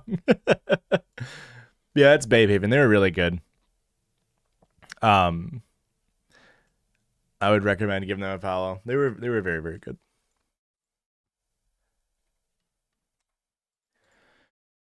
What's my scurriest kill count at now? 21. I need to kill 29 more times this stream, folks. So if anybody has something they want me to talk about, do it, because I got like another hour and a half minimum. DJ Buster edited his set with one of his favorite songs, which ended up being We Are Young Fun. That's so funny. Aurora hates that song. That's like my white girl banger. I fucking love that. I will get down to We Are Young by Fun.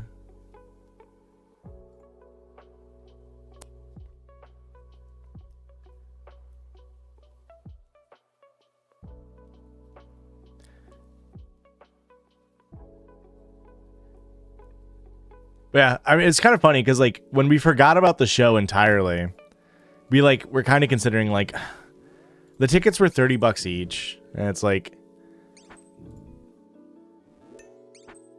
well, we may as well like, I mean, do we go? Like, we kind of forgot about it. Like, we could just go work out. I'm glad we went because I think,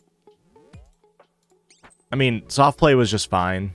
Like I said, it was just like we heard the two songs we liked. But finding out about Babe Haven was really cool.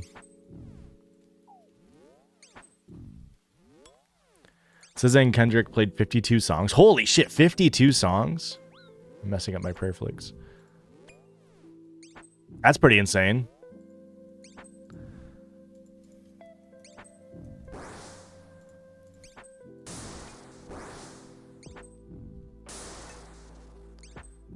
Not gonna lie, I'm kind of hoping for a civil war before World War III, but I think we're already in World War III. I mean, I don't know. I don't think we're in World War III yet. We're in a trade war, a Cold War. We're in Cold War II.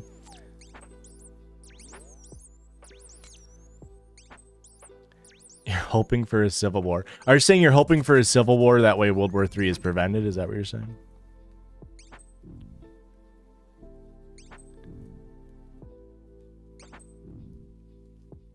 Yeah. Yeah. It's pretty, hey, I forgot to grab food. I'm gonna have to teleport out after this go. I feel like we will cause World War III if we don't fix our shit. I mean, we're definitely in the driver's seat for it, that's for sure. If it happens, it's only our fault. I mean, this is what it's what, you know, 100+ years of U.S. global imperialism will do. You can't be the major imperialist country forever. You know, many nations have tried before us. I don't know what we thought was gonna, you know, be different. Like, oh no, we'll do it a better way.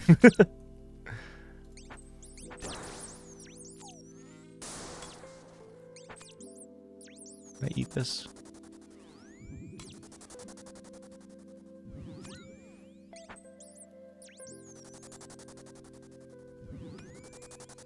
Please eat. Please eat. Maybe I can't. Maybe the cooldown's still up. I might have to teleport out now. I fucked up.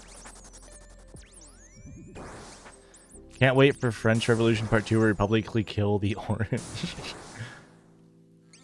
I heard, so like I don't know much about the French Revolution outside of Les Mis. I've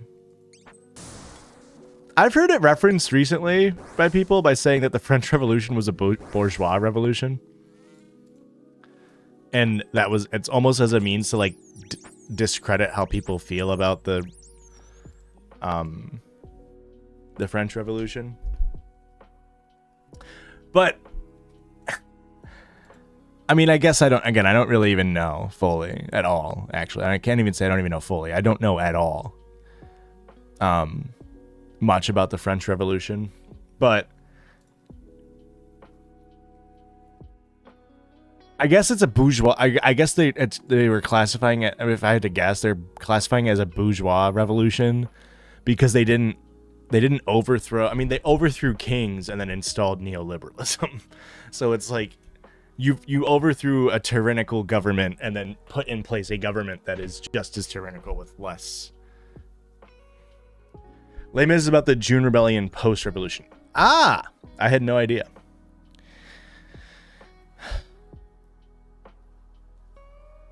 No idea. But that makes sense. Yeah, I mean, I'm pretty fucking... Yeah, I don't know. The thing is, you get rid of... Let's say Trump was never president. How much worse is life right now? Or maybe the opposite way would be better to phrase it. How much better is life right now for an average American if Donald Trump was never president? Because it would be objectively better. Right? Like, this is not to minimize the shit that Donald Trump has done. Because he's doing some fucking heinous shit. But, like, it just would have pushed the ball down the road by, like, 4 years, you know? Because, like I see a lot of, like, libs talk about, like... Hang on.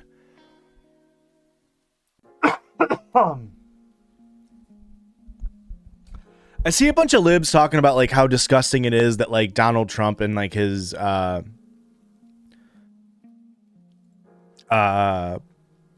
secretary like aren't letting in certain reporters, right? Which it is. It's terrible, right? It's not good that the freedom of press is being limited. Some would argue that we've never really had a fully free press and they're kind of just mouthpieces for the state government anyway, but hey, who am I to argue? But Anthony Blinken in a press conference had a journalist thrown out because he was asking too many questions about Palestine. Like literally in December or January, but while Biden was president. Like this shit started under Biden. Like the Democrats paved the way for Donald Trump to do everything he's doing.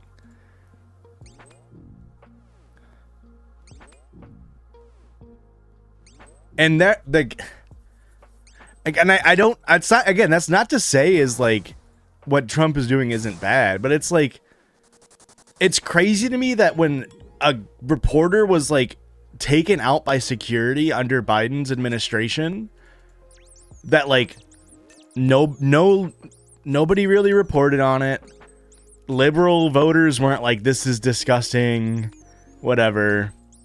And probably because a lot of them didn't know about it, I guess, if I want to give them the benefit of the doubt. But like that shit was happening under Biden. Like he paved the way for that. So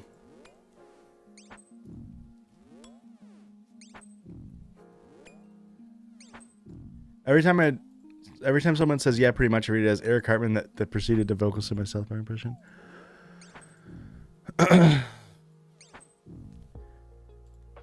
Authoritarianism and fascism, but there are mature difference under. Yeah, I agree. Shijo, for sure.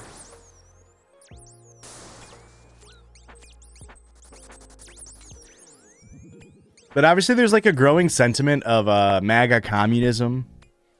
It's still very small, and I disagree with it wholeheartedly because the idea of MAGA communism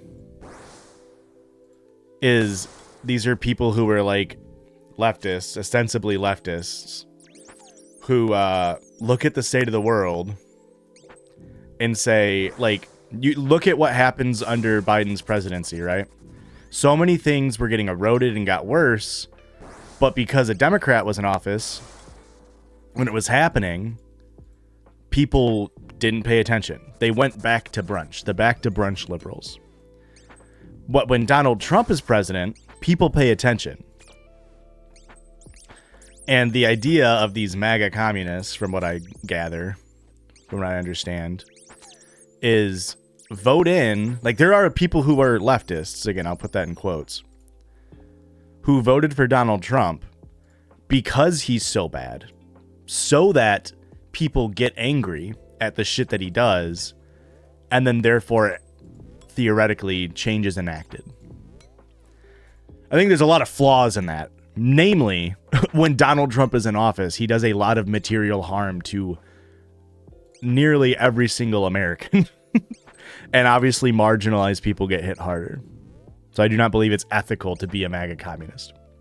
At all. But on top of that, when has the Democratic Party ever shown that it actually is going to change its messaging regardless of who is president? Right? Like, they didn't do it with Biden. Well, I guess that's the argument, I guess, is they kind of did it with Biden in 2020, right? Like, Donald Trump was president, and Biden ran on a very progressive platform on a lot of things, right? He didn't run on Medicare for all, but he ran on revamping the healthcare system, and he ran on forgiving student loan debt, and he ran on, remember the $2,000 stimmy checks?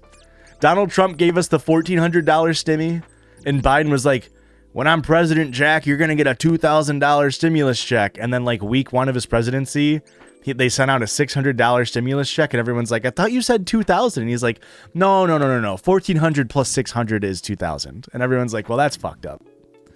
And then he was like, and yeah, we're about those student loans thing. We're going to let one small court completely hold up everything. Sorry. Oh, and raise minimum wage. Ooh, I know we ran on that, but we're going to let Kirsten Sinema fuck it all up. So I guess like the Democratic Party did actually try to posture for a second to be like, we're going to be progressive. We're going to actually implement shit that might help change things for the better. They just don't, right? They just don't do that. So I think it's a very flawed ideology for obvious reasons.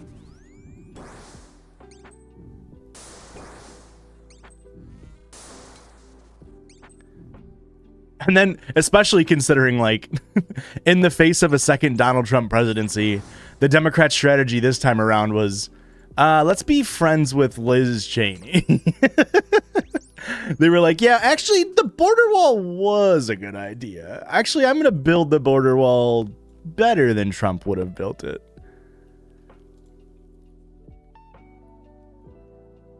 It's just crazy how bad the Democrats are. Could you imagine being one of the two political parties and losing twice to Donald Trump? Imagine how bad of a political party you'd have to be. Insane.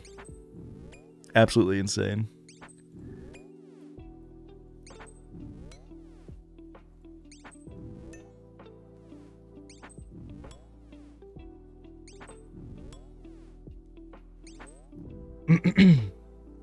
No feck.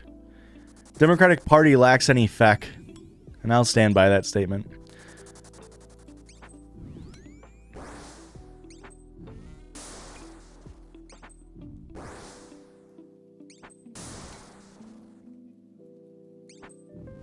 Remember, he never lost to a man. Remember, he never lost to a man. So really, it's misogyny's fault. That's funny.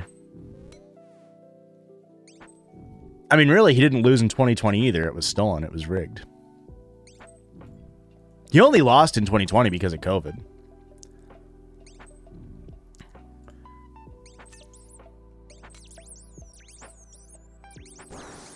We're being for real, for real. COVID doesn't come, and especially Trump getting COVID, like 2 weeks before the election, or how close it was. Him standing on that fucking balcony, like dying.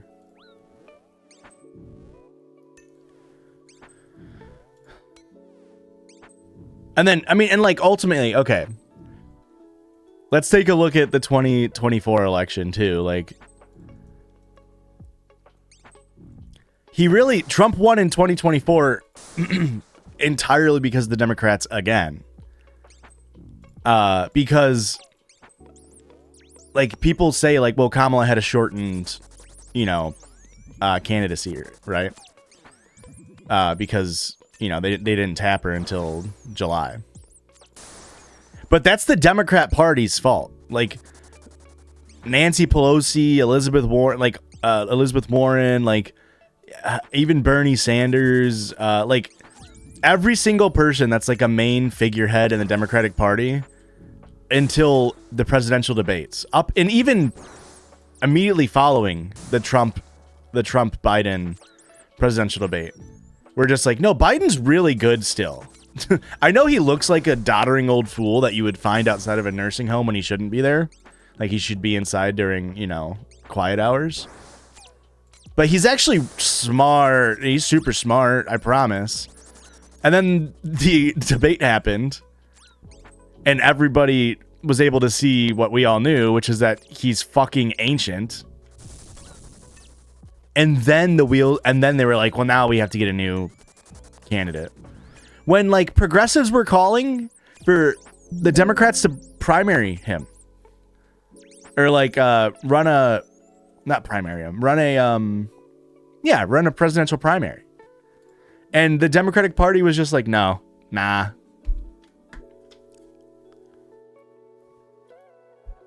They're like, nah, he's actually sick. In a good way. And, like, you can just directly point to that. And even in 2016, right? Like, you had a candidate who was well liked, had popular beliefs, was organizing the youth movement, was getting people, like, actually, excited to vote, and they just fucking blacklisted Bernie Sanders. They were like, no. We're going with Hillary Clinton. And then, I mean, say what you want.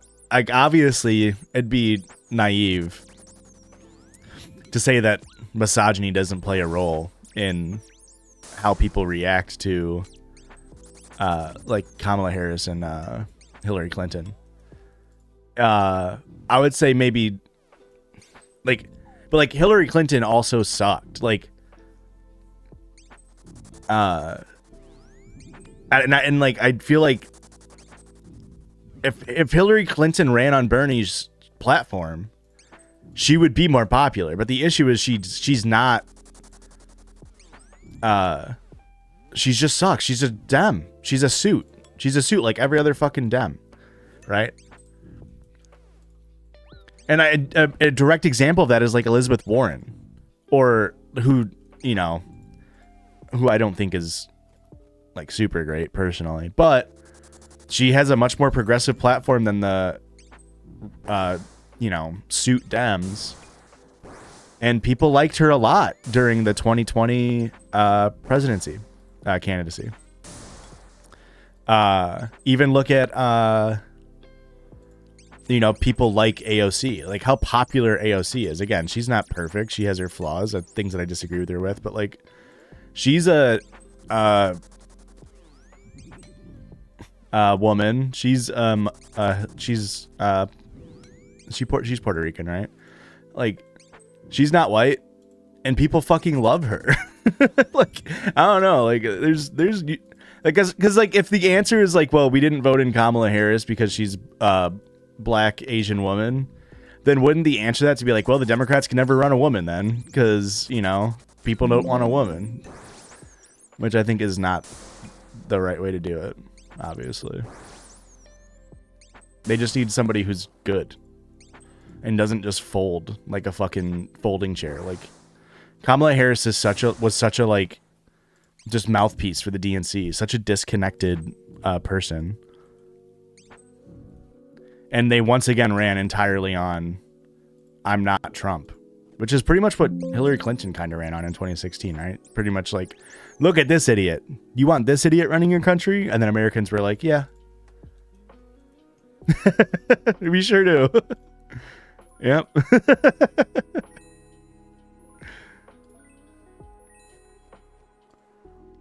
And hey, I voted for Hillary Clinton.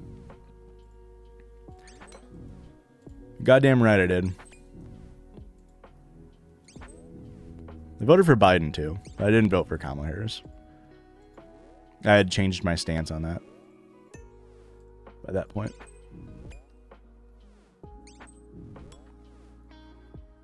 The only politics I have faith in right now is the New York mayoral race. Is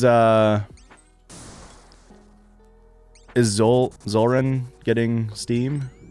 That's his name, right? Zoran?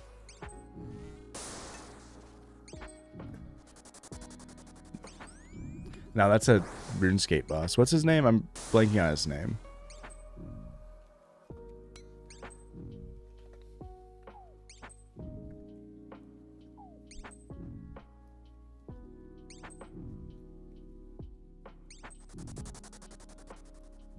It's crazy that Cuomo is going to win. Like, he's going to win, right? Like,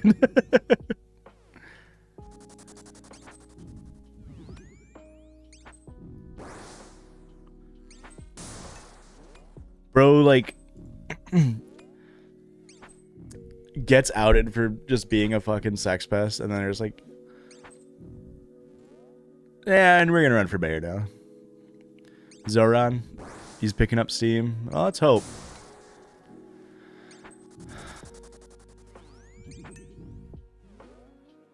Let's hope. And I'll say this: I'm very fortunate to live in Illinois. Out of, you know, not the worst state to live in at the moment.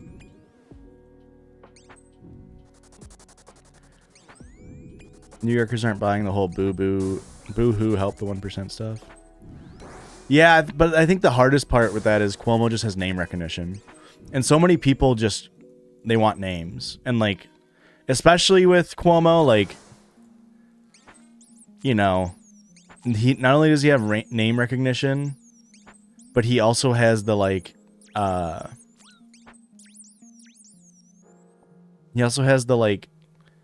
advantage of, like, oh, well, he was around from, like, you know, pre-COVID, and back then things weren't as bad.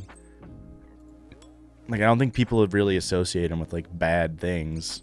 Incorrectly. They should. But.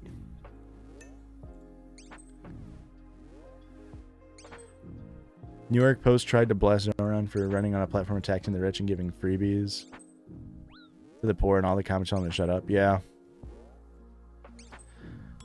I remember seeing a thing that looked pretty bleak for him with the ranked choice voting. Because he's fighting against so much name recognition and obviously the money that Cuomo has. That's the hard part, right? So much money. Cuomo was her man. Imagine. Imagine in 2025.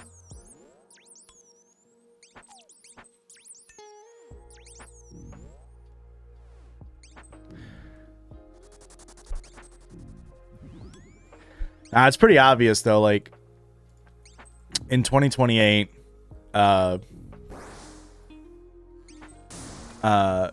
Pritzker's definitely lining up for a presidential run. That's for sure. He's going around shaking all the small folks, all the small town hands and everything right now. I think I think he probably was a pretty high up. This is me speculating. I think he was probably a pretty high up pick if in 2024, if they were gonna do a primary and they weren't gonna just tap Kamala Harris. And I think he was probably like, actually, they were probably really pushing for him to be her VP behind the scenes. But I think he smartly decided to step out of it. I think he kind of saw I think his team like saw that like the writing was on the wall, that election wasn't like worth him like root, because you only get like one run at president, right? Like, I don't think they'll run Gavin Newsom. I don't think so. I think he's kind of fucking up his own shit right now. I mean, it wouldn't surprise me because the Democratic Party is so bad. But they tried to go, you know, I just don't know if they'd pick a California ticket. It's just like, I don't know. I mean, obviously, again, they could. Like, the Democratic Party is so bad. My nightmare ticket is some combination of... my top 3 nightmare ticket is any combination of Kamala Harris, Pete Buttigieg, and Gavin Newsom. Like, that's like straight up, we're having a bad time. And unfortunately, I feel like there's a pretty good chance for any of those 3 to be on the ticket.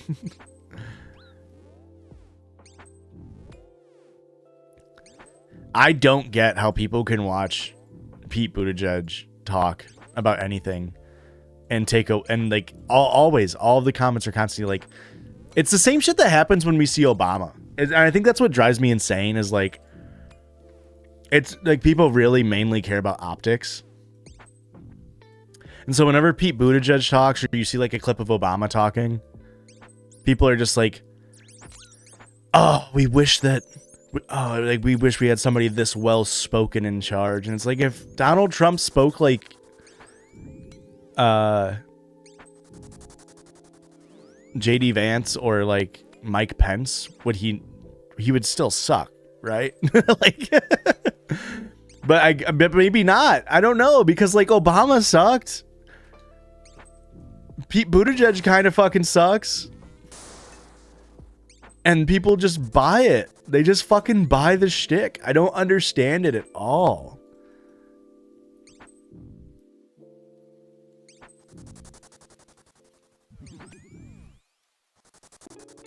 I just don't get it. It drives me insane. Like, I don't get how you can have I mean, I would never like fully simp for a politician. I think it's a fool's game to like simp for any politician.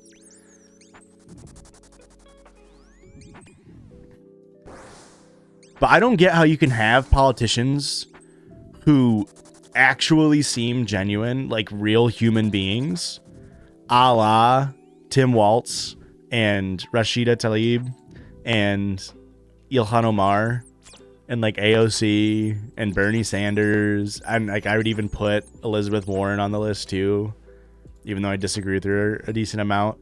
Like, these are people who, when you listen to them, they seem like real adult, like people, like humans. And for whatever reason, they're not the most, I mean, Bernie is one of the most popular politicians, and so is AOC, but it's like mainstream media is just like not doing anything to actually push them at all. And like the Democratic Party doesn't actually want to push them. Like, they'd rather push just like suits like fucking Gavin Newsom and Pete Buttigieg, who are just like fucking focus tested assholes. And I just don't get it. I don't get it at all. I mean, I get it. I understand that they suck, but what's up, Empty Frog? How's it going?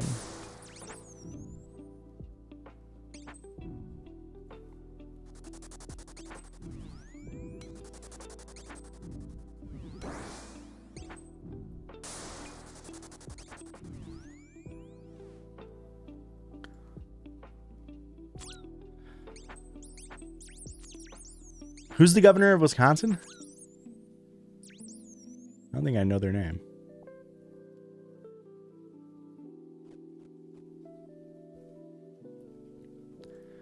The Midwest in general is doing pretty good things right now.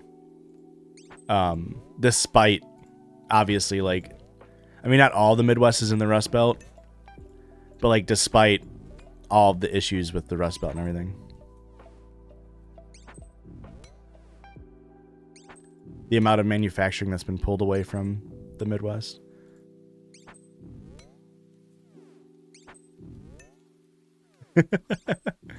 He's always struggling, but shout out Tony Evers. Yeah, I don't think I would have ever given you that name.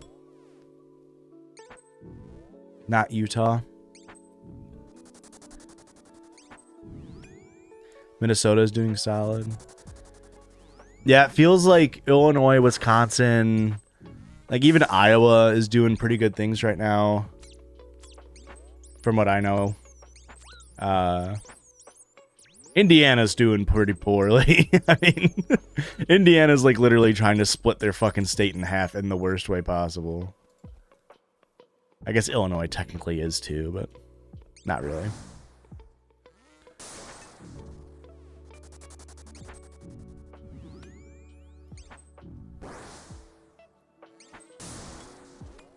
Indiana's fucking going through it right now. Texas is cooked. Our governor is trash. Yeah. Is he? He's a Republican, right? The governor of Texas, Greg Abbott. I can't remember if he's like just like a shit dem or if he's a Republican.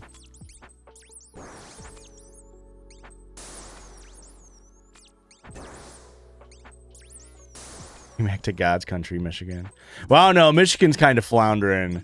I noticeably left Michigan off the fucking table.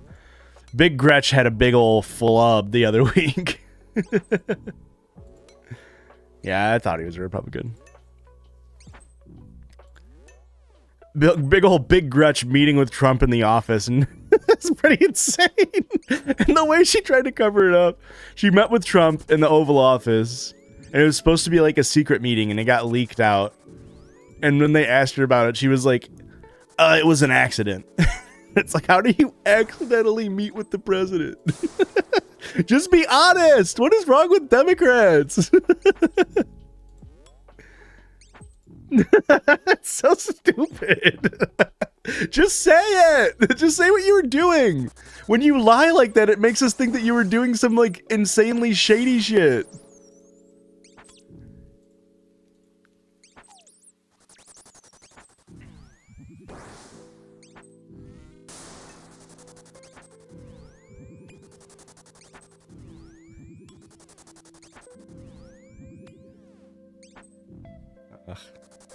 Which I've never liked Big Gretch as much as I've liked Pritzker. I think Pritzker's really good. I think if you're hoping for like a Midwest tap in to like lead a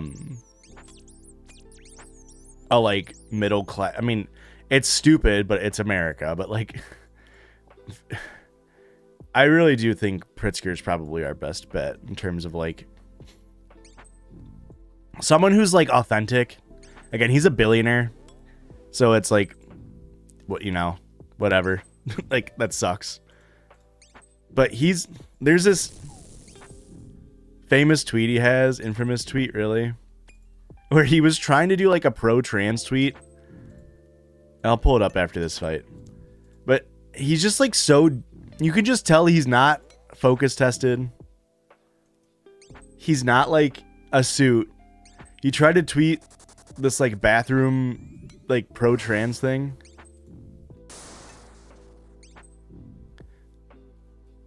And it just came off so bad.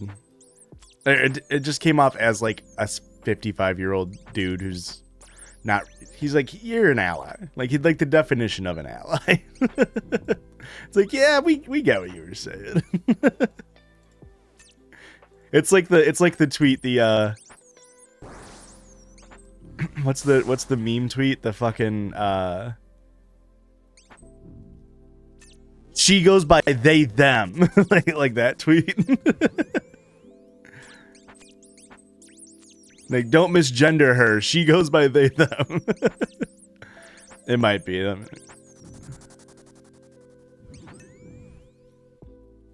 Yes, yeah. So he said, this is in 2017. JB Pritzker tweeted, as a protest against Trump's rescinding protections for trans kids, everyone should use the other gender's bathroom today. Hashtag protect trans kids. And it's like, JB, bud, you're kind of doing the thing. But like, we get it. He was trying to be like, you know, the sentiment of the tweet is meant to be like, these bathroom bills are overarching and not necessary. But he kind of ended up just saying like, we need to use the wrong bathrooms to own the libs type beat. Like, I don't know. But like, you'll never catch Kamala Harris, Pete Buttigieg, like Cory Booker, like any like Nancy Pelosi tweeting that shit. Even AOC to an extent, because it's like they're all fucking market tested. Like, not as much AOC, but it's like they don't shoot from the hip like old JB does, you know. And part of it, I guess, is because he's, you know, a governor and not a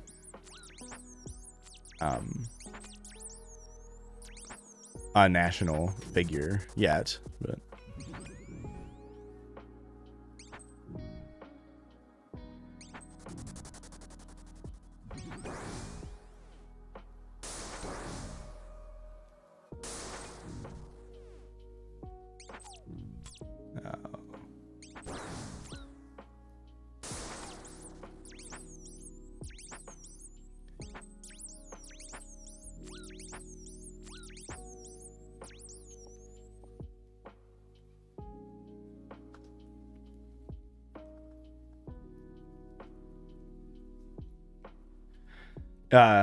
Yeah, here's the tweet.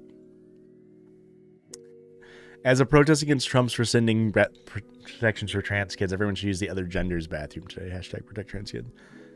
Was not being literal, but I think today and every day we should be standing up for all of our kids. Hashtag resist Trump. It's so funny.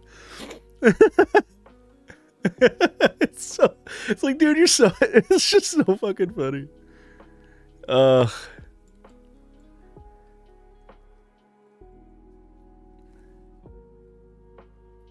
He was close. Very close.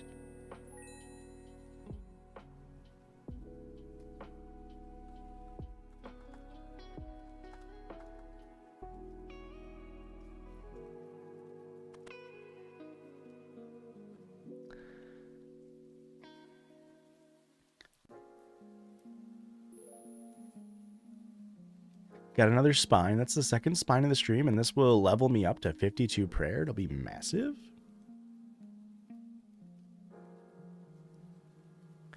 He's got the spirit. But yeah, he's a billionaire, so like, he's still a piece of shit. Don't get me wrong.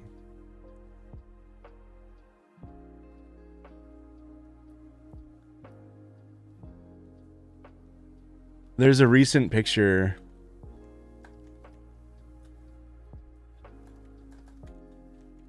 where he was just like dressed head to toe with Bulls gear. Yeah, this is a recent picture. I mean, come on. We gotta vote. Look at this man. Look at this man. That's a guy who we need to vote for president. He's slimming down. Deport him MS-13. True. I wonder if that's why he did it, actually. I didn't really look into this, but this was recent. 6 days ago, maybe. I don't know if that was pre or post that comment. Oh, wait, no. How about that? A Bulls shirt. Is ICE going to claim he's a foreign gang now? He's slimming down. He's on that Ozempic life. He's trying to gear up for the presidential run. When was this? This is from 2021. I mean, you can really see he slimmed down.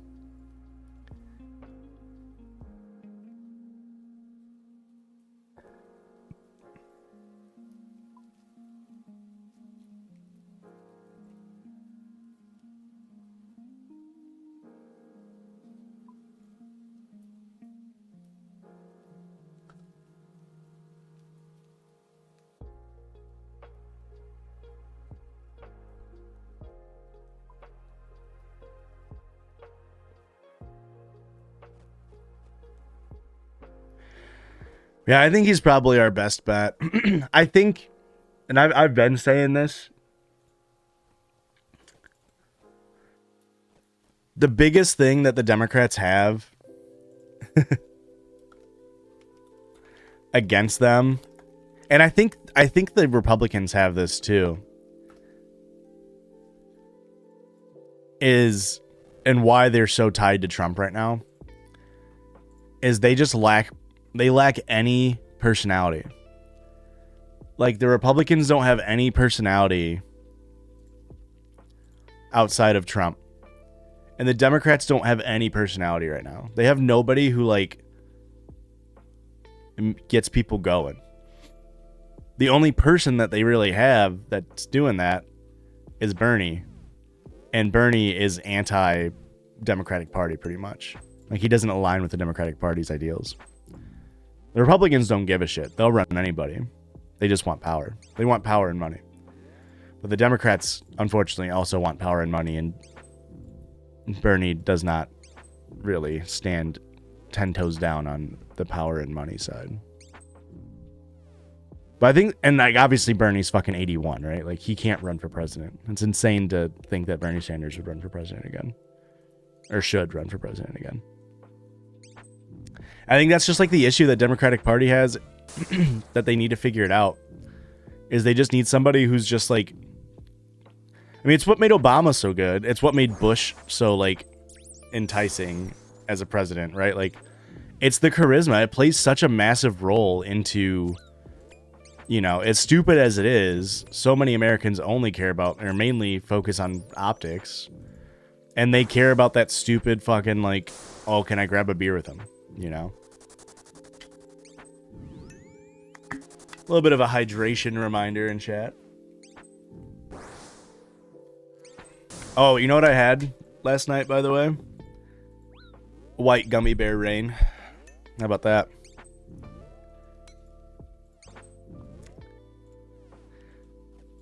Forgot we had a concert to go to, so I had to go get gas, and Christian went in and he's like, you want me to get you a white monster for the ride home? And I was like, hey, it's Schmitty's birthday today.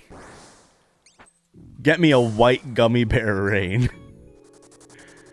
And he comes back out with it, and he's like, kind of fucked up that the white gummy bear rain is in a black can. And I was like, yeah, it's not the first one I would have thought to look at. And he's like, you've never had it before? And I was like, nope. Never even heard of it. But it got me going. I only drink half of it because I could feel it working in the system. I drank the other half this morning.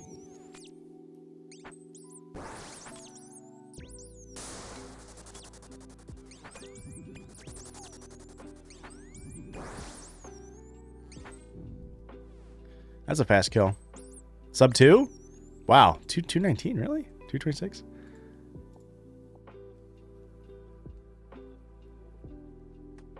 Leftover energy drink for breakfast? It did go very hard. I'm a freak like that. That's the thing. Little known fact about me is I'm a fucking freak like that.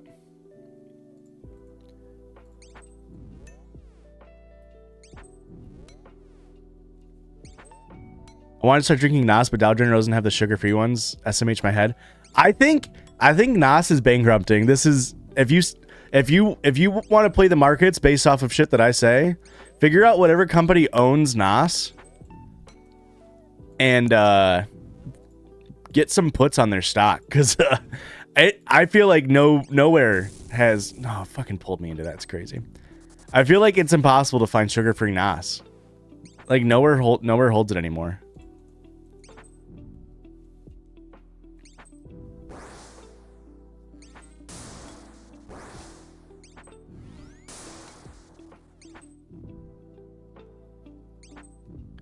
I had hard monsters once, and they just taste like monsters. I actually drank 5. Yeah.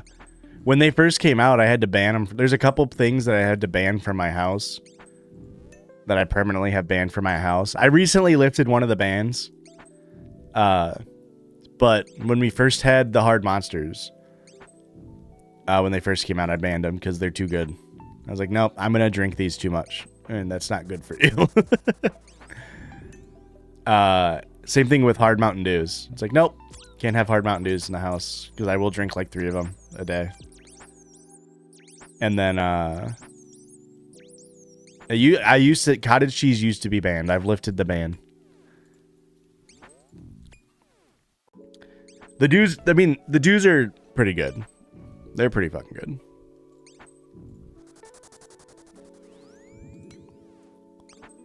I would love sugar-free full throttle. I've never had a full throttle, but Erica likes that. I didn't like the white hard monster. That was my nickname in high school. I never drink Monster because my brother drank it and it just like turned me off of it. But since NOS is like impossible to find sugar-free now, like there's only one gas station that I know now that around me that has it. And I don't feel like going out of my way to go get it. Now, so I started drinking White Monsters. I was inspired by Blake. And they're pretty good. I like them. I like White Monster a lot more than I like normal flavor Monster. That's for sure.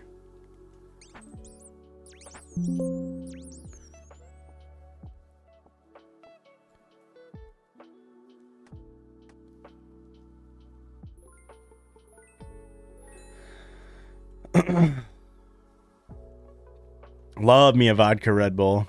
Vodka Red Bull can cure anything.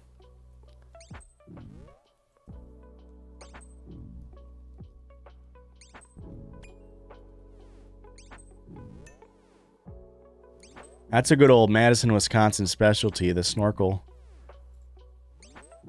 UW Madison. It's like their like college town drink. You put a shotgun hole in a can of Red Bull and then pour a shot of vodka in it and then you shotgun that. And it's good. It gets the night going. Cherry vodka and Red Bull is my go-to. That sounds really good, actually. Sounds really fucking good. I've never had Ghost either. I shotgunned a Rain one time on a bet and I felt like I was going to explode. Yeah, I'm built different. I've been drinking so much caffeine my entire life. I like chase highs with my energy drinks. It's pretty upsetting. Definitely not good for me.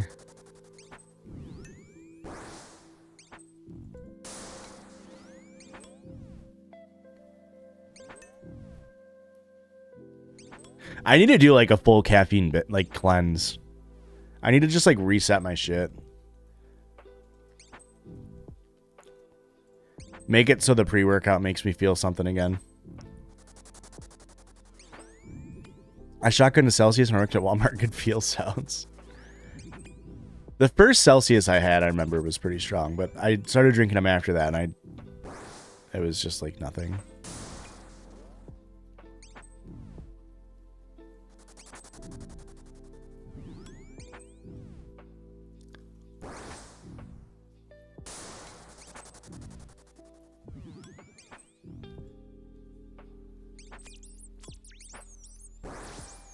That's probably my fault. I lived on Mountain Dew from the age of 18. I mean, we definitely drank a ton as teenagers, but I didn't drink like any caffeine in college.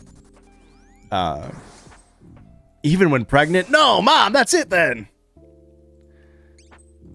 I didn't drink like any caffeine in college. Pretty much only when I needed to pull an all-nighter. But just like in the past like 3 years, I've just started drinking a lot more caffeine.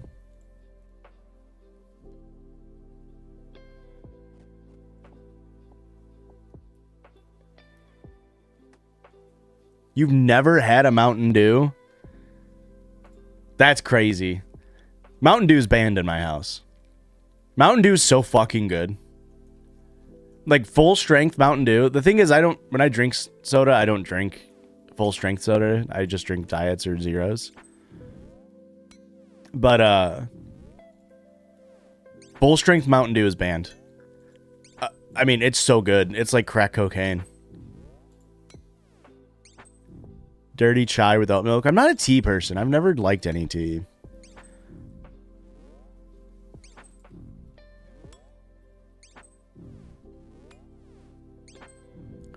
Love how only things that are good are banned. No, I mean, yeah. Well, that's because I have an undiagnosed eating disorder where I can't stop myself from eating something that is good. I like literally, like there's like I'm a little bit better about it with cottage cheese now, but I'll buy a big thing of cottage cheese, like I'll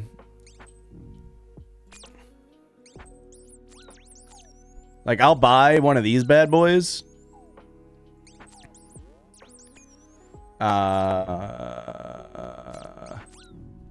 You know, a big one, and eat it all in one sitting. I don't know. I know that binge eating disorder is a real thing. I'm just saying I've never been diagnosed. I'm self-diagnosing. And is often connected to ADHD. Oh, you think I have ADHD? My mom doesn't think so.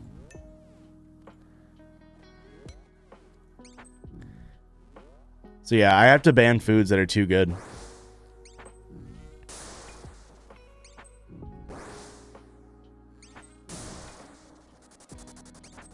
Baja Blast too. I only get Baja Blast. I honestly, the only Baja Blast I really like is Baja Blast Zero and Baja Blast from Taco Bell. I don't think bottled Baja Blast is very good or canned. I've never thought that. Even when they first released it in college, I bought a shit ton, but it was just fine. It wasn't very good to me. Every time I go to grocery shopping, though, I do buy a Baja Blast Zero as my little treat for completing grocery shopping.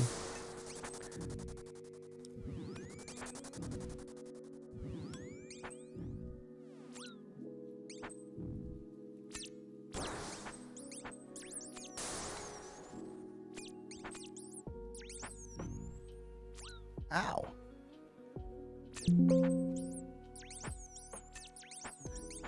Top 3 Little Debbie snacks if Nutty Buddy isn't on your top 3. Don't bother responding. I think isn't Little Debbie Nutty Bars? Are they called Nutty Buddies? I thought they were called Nutty Bars. Yeah, are they all called Nutty Buddies? How about that? I do love me some Nutty Buddies. But for me, this isn't also a banned. I mean, all Little Debbie's is banned because like literally. So a couple weeks ago, I was helping my brother roof a house. So you know, it was 2 days, but long day. Well, it's technically 2.5 days, I guess, but long days. You know, it's gross. It's hot, even though it wasn't super hot out. You know, just the tar and asphalt. And so afterwards, we went. Rory and I had to go get groceries, so we went to the store, and I bought oatmeal cream pies. And you know, they aren't as good as they used to be. They used to be, you know, massive, and now they're smaller. But I think I ate the entire box in 2 days. If I don't tell Aurora to hide food from me, I will eat it all, straight up. So I have her hide foods from me. For Aurora, I have to hide scissors so she doesn't cut her hair, and she has to hide food. I love oatmeal cream pies. That's the top 1, and it's not 0. I mean, that didn't make any sense. It's top 2. It ain't 2. I fuck heavy with a zebra cake. I fuck so heavy with a zebra cake. There's something about how airy it is that I could eat it all fucking day. I do really like Nutty Buddies. I mean, Nutty Buddies are never wrong, you know? Like, that's the thing about Nutty Buddies. You know what you're getting. Zebra roll. I don't know if I've ever had a zebra roll. Swiss rolls are all right. I had a friend that really likes zebra rolls.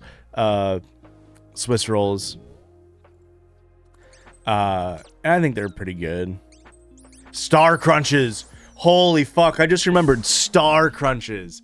Star Crunches are the food that, like, everybody else hates, but because everybody else hates it, I get to eat all of it, and I'm just like, yes! It's like popcorn balls, where I'm like, I go crazy for popcorn balls, because nobody else eats them. And then I'm like, alright, I guess I'll eat all the popcorn balls. I'll eat all the Star Crunches. Please move. Please walk. Thank you.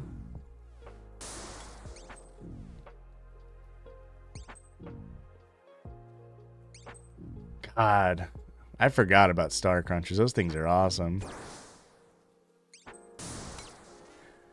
So I'm a little fucker that kind of likes shit that gets stuck in your teeth.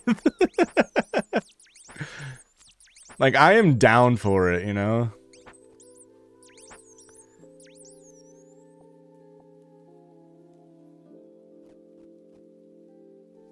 Like, give me a milk dud. I know it's not Little Debbie food, but give me that shit that gets stuck in your teeth. I remember having too many at once and throwing up as a child. Valid crash out. when given a box of Star Crunches, I think the only reasonable response is to eat all of them and then puke.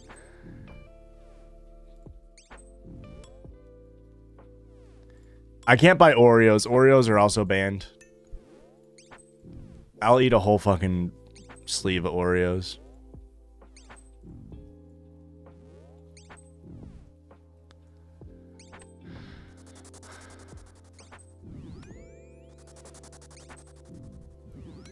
Banana Twins. Oh, I remember Banana Twins. I don't think I'm a huge fan of Banana Twins, but I remember them.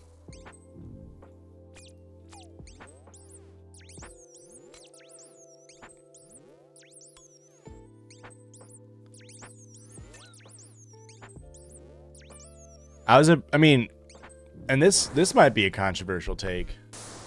Where are my Twinkie lovers at? I know it's not Little Debbie. I know it's Hostess. But Twinkies kind of go crazy.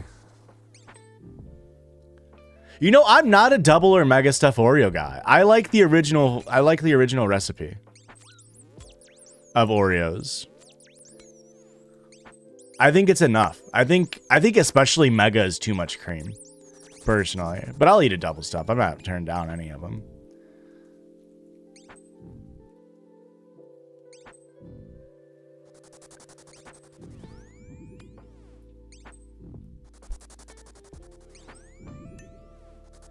Zombieland ruined Twinkies for me. I mean, yeah. I mean, I'm not buying a Twinkie. I'm never buying Twinkies.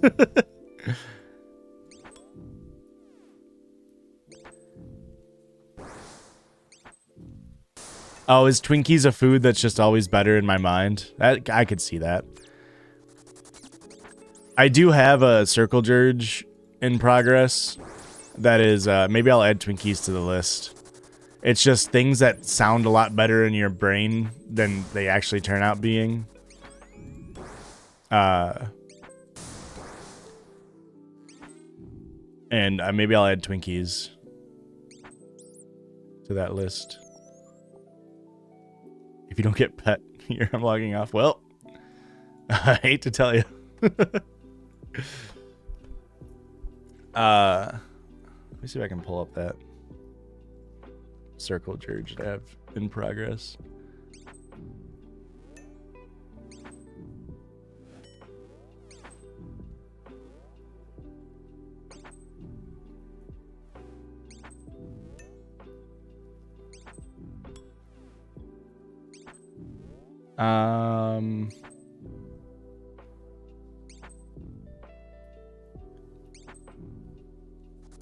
Oh, I literally have 2 foods written down. I'm gonna add Twinkies right now. I've got 2 foods written down. Foods that I think are better than they actually are. The first one I've written down is powdered donuts. Every time I see powdered donuts, I'm like, yeah, I'm gonna eat those. And then I get done eating and I'm like, I don't think I needed that.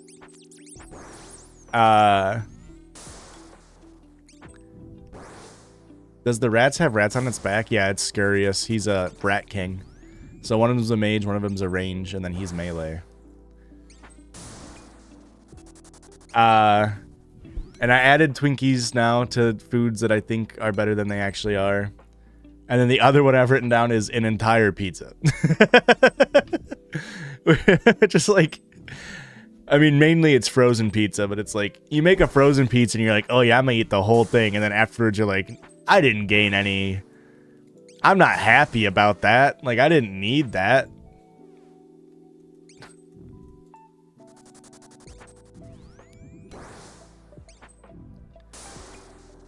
You understand nothing about RuneScape? Oh, just know that I'm pretty much fucking killing it right now.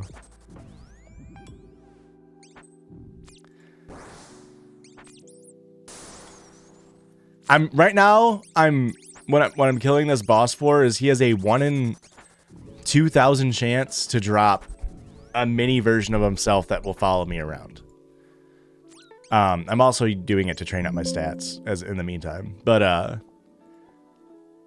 pretty much on stream I just kill him until I'm saying I'm gonna keep streaming killing him until I get that pet. Did you miss the story? You did. Notes are go and listen to the band Babe Haven and go in a protest. Oh, it kind of reminds me though. Partner says Rat King over and over for some reason, just in general. Josh, this is that viewer that had a bad Twitch name. I changed it. This isn't much better. Are you gonna try to do RuneScape? No, Shippy824. No, you don't have to change your name. Actually I've been playing. I mean, how many hours do we think we have on the new RuneScape?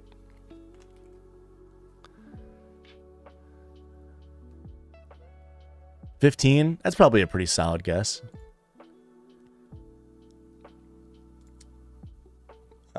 Library.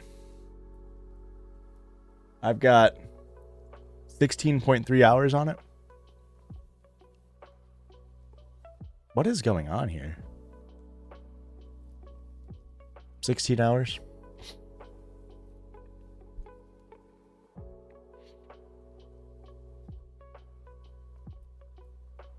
Oh, yeah. I'm killing the Rat King. Yeah. I've killed him 138 times. I'm going to kill him at least 12 more times this stream. Would you recommend? I think the game's pretty fun, especially because it's only $30. Like, if it was a full 60 for early access, I would say don't get it. But the game, so we have 16 hours in it, and I'd say we probably have about 3 to 4 more hours until we've done like all of the quests. And like we weren't using guides, we were kind of trying to do it all without looking shit up. So like it's pretty fun. If you like games like Valheim, you'll really like it. Or even like Ark. But I've never played those games. So for me, it's like fully new and interesting because I've never played those games. The closest I've played is Minecraft. But the building is really cool in it. The skill progressions are really interesting. I think it needs a lot of balancing. And I think the combat is not scaled very well. But I've had a ton of fun playing it.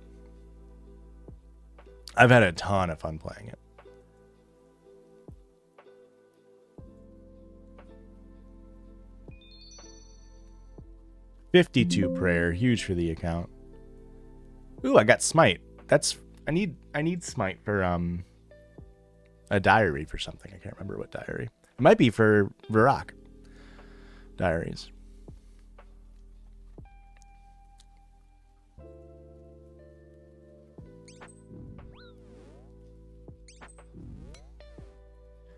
But it's fun.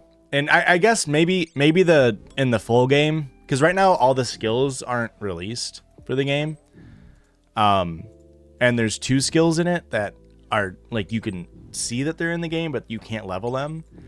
And one of the skills is magic, and the other skill is range. So like maybe if you could actually level those up, it would make the transition between combat zones better. But right now the only thing you can actually level up is like your melee combat. And so it makes you have to go fight everything melee combat, which is just hard. It's just a very steep difficulty curve into melee combat. But like we're not playing super efficiently or anything like that. We're literally just kind of like fucking around and doing the quests and like, you know, finding gear upgrades that we think are cool. And it's been really fun. I think it's definitely got a lot of promise. And like you don't have to have played RuneScape to like get it. Have they said when they are releasing additional content? I don't think so, but there is a roadmap in the game, and you can Google like Dragon Wild's roadmap. It might say on there time frames. I'm not entirely sure though. But I mean, like, the reason why I bought it immediately was like it's 30 bones. Like, if it was more than that, I definitely wouldn't have immediately dropped 30 bucks on it, because there wasn't even a guarantee that I would like it, because again, I've never played that genre of game really. But especially, you know, with how expensive like games are now, like.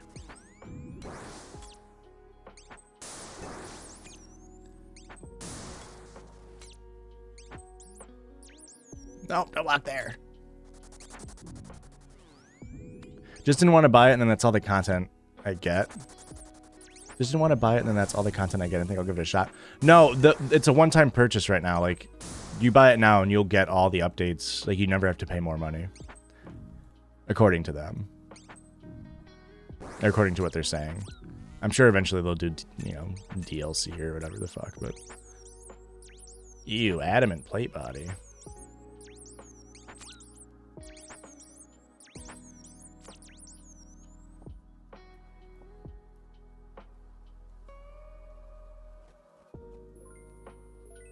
What was I gonna say though? Oh, so before the protest, we posted on Instagram and in the Discord like, hey, if you're in Chicago, come meet up with us at the protest. But we didn't try super hard. We just like whatever. You know, if you're in Chicago, you know, it'd be cool, whatever. And I was thinking about live streaming from TikTok at the protest, but I was sick and I just didn't really feel like it. And then we went to the punk show, and like we were like halfway through the punk show, and I like turned to Christian. I was like, "Dude, I'm gonna be really friggin' upset if we go to a protest and then a punk show, and then we don't get recognized at either of these things, and then we're gonna go to like a Sephora on a Tuesday and get recognized." It's like, how come I'm not recognized at the cool events and I'm recognized at the lame places? It's kind of fucked up.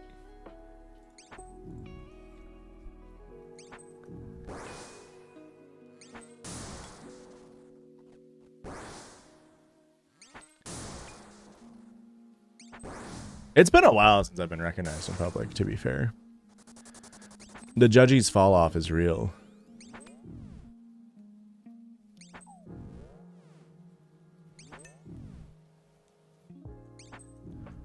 Purposefully not acknowledging you if it's at a cool place. No!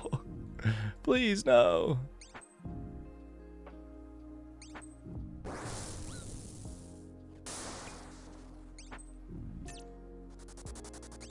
That's why you have to call paparazzi before you go out.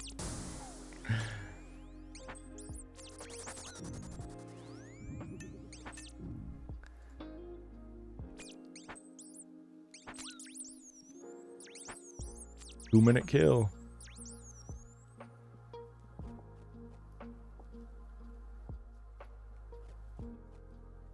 I never see you guys on my FYP anymore, and I follow. Maybe that's why no new traffic. I mean, no, it's just luck of the draw. Part of it is if I'm out in public, like I just look like a white dude. Like I'm more likely to get recognized if I'm with Christian, because Christian is 6'3", you know? Like, he stands out. I'm just like a 5'9" normal looking dude, you know? Skill issue, that's part of it. It's definitely part of it. But if it's like me and Aurora going somewhere, like, we don't really stand out, you know?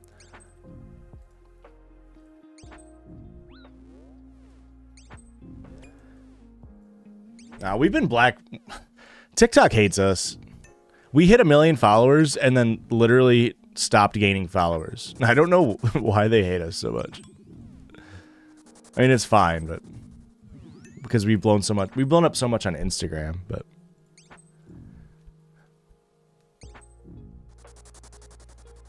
I think we're at 176,000 followers on Instagram. We're like getting to the point to where we're bigger on Instagram than we are on TikTok, even though like the numbers aren't the same. Like, I feel like 200,000 Instagram followers is relatively equivalent to like 1 million TikTok followers. We've been blowing up on Instagram. Is that what I said?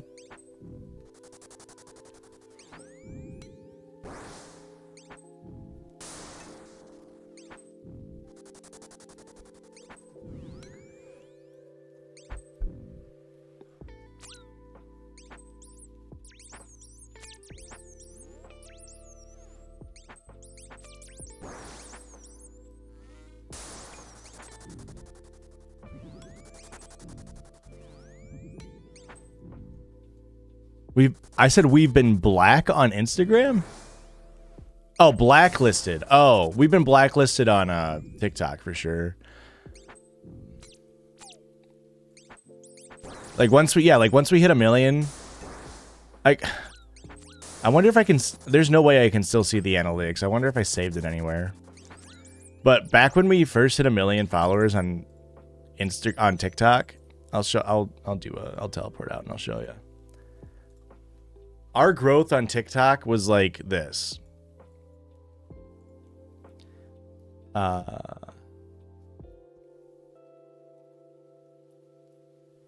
If this is like 1 million followers, and this is time, it literally was like this. It was like,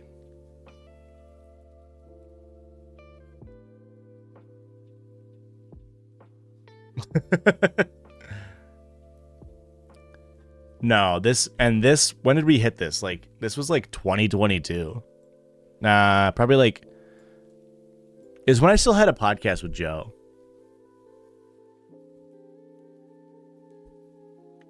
It was probably around 2023.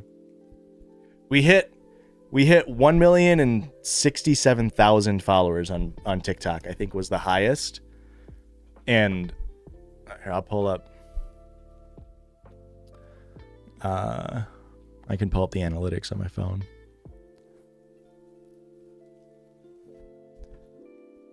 Because we were at 1.1 million followers because we were just over 1,150,000 for a little bit, but we went under it not long after. How do I get to the analytics? I don't really look at TikTok analytics anymore. Here we go.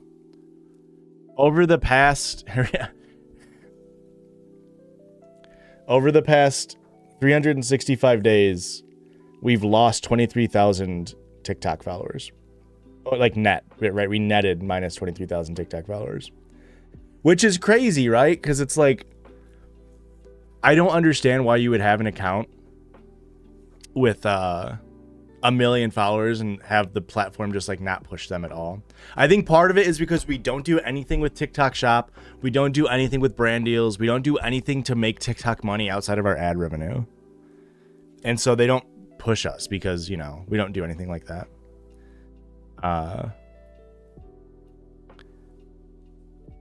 But you can see in the last year, some of our biggest posts here, and they're all older videos. But like these posts all have like, I think the bottom one there is like 6 million views. The top one is 10 million views. Like, and like we still get videos with like that get like good amount of views. We haven't recently for whatever reason. It's just TikTok shit ebbs and flows. I thought we had one that, it was the one about the tariffs. Yeah. Like this one from about a month ago, 350,000 views. Like that's really good. That's a big TikTok. We just don't get followers from it. It's like I saw the judges account and then all the other Reddit podcasts and then poof, all gone. Yeah, and part of it, the market's just a little flooded, but it's all good. We're still doing very well for ourselves, you know?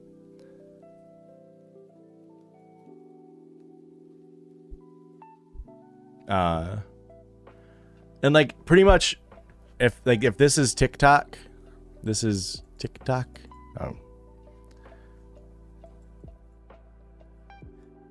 Instagram was kind of like, let's say this is 200K. Instagram's been kind of like this.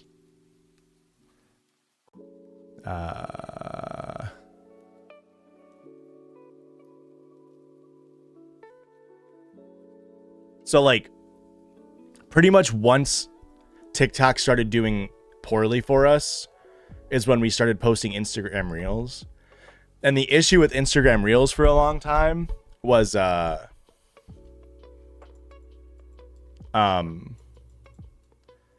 TikToks could be up to 10 minutes long and Instagram Reels could only be 90 seconds long. And so we never posted Instagram Reels for a long time because we didn't want to have to edit 2 versions of the posts, because on TikTok we were posting like 3-minute long stories. And then on Instagram, it would just randomly cut at 90. Whenever 90 seconds hit, it would cut. But then we implemented for a while, like we're just going to cut everything to be 90 seconds. That way we can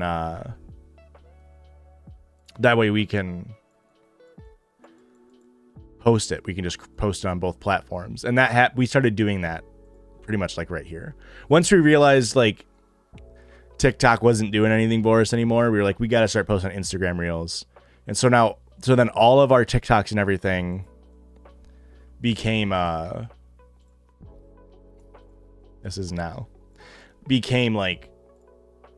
90 seconds max. But then YouTube Shorts released, and it was like, oh, cool, let's start doing YouTube Shorts, right? Like, then people will subscribe right to the YouTube. The videos are right there. But YouTube Shorts could only be a minute long. Which was like, we need to post, the video needs to be at least a minute long on TikTok for us to make money off of TikTok. Which we don't make a ton of money off of TikTok. We make like a couple $100 a month off TikTok. But, you know, why would we handicap ourselves by trying to edit down a full story to be under 60 seconds just to try to post it on YouTube Shorts? But now YouTube Shorts can be up to 3 minutes. Or no, I think they can be up to 5. And YouTube and Instagram Reels can be up to 3 minutes now, I think. So now we just post the same thing across all 3 platforms. Just, you know, trying to maximize, views. But right now we're just over 50K for YouTube. And obviously it's just a much smaller number, but like it probably looks a little bit like this.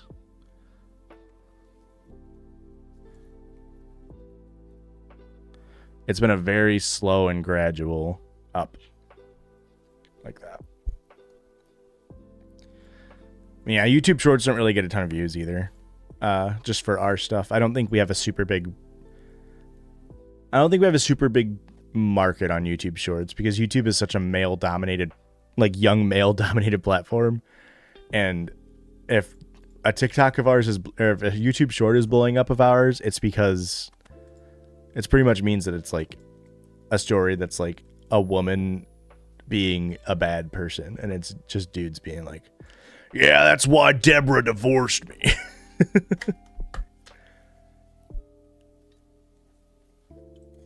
Well, we do get comments like that all the time of people being like, oh my God, I followed you on TikTok and I haven't seen your content in months. And it's like, yeah, we're still there. But, you know, I mean, our mantra has always been like, we don't want you to watch our TikToks anyway. Like, we want you to go off of TikTok and watch our other things. So we willingly sacrifice TikTok posting and quality and effort and performance. We willingly sacrifice that stuff to try to increase drive to the main show. If that makes sense. Because that's what we care more about. Like TikTok and Instagram are nice for like like becoming mutuals with people. You know, and it gives you that like relevance or that like status to be like, oh yeah, we have this number on this platform. And so when we follow people, we can, or if we ever want to do a collab, we can email people and be like, we have this many followers on this platform, you know, like we're not nobodies. But outside of that, we just don't really care to have a large platform. And by we, I mean, I guess I'm saying from my perspective, because I'm the one who does like all the social media managing, and I just don't want to put in more work for it. I just don't think it's worth it. It's a similar thing to the Twitch streaming. Like, we Twitch stream every other Wednesday. Well, we Twitch stream every Wednesday, or try to. We don't put in a ton of effort to make this, like, you know, a big thing, or like, I think we make about $70 a month from Twitch. So it's not for the money. It's just a thing we do to, like, build community, you know, talk with people, and stuff like that. And then obviously just like having the muscle and knowing how to Twitch stream is nice for when we do big events, like charity streams and stuff like that.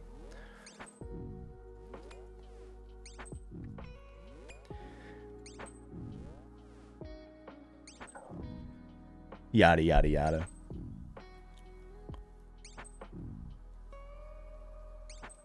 Just join the Patreon today for the community. It's great. Oh, thank you. I appreciate that. Yeah. I think our Discord's always been pretty chill. I think for the most part, it seems like, I mean, I know it can be daunting to like get involved in everything, but we have new people join all the time who become like regular chatters in there. And even if you aren't a regular chatter, like I don't talk that much in the Discord. Really. Just going around and seeing what people are up to, you know?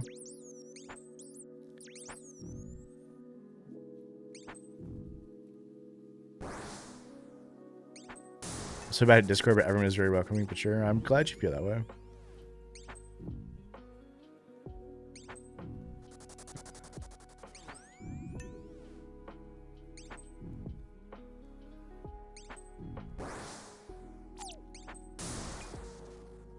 Join us.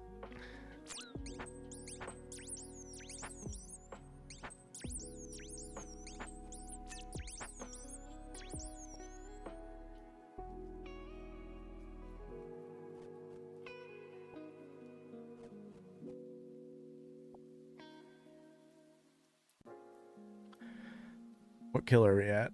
142.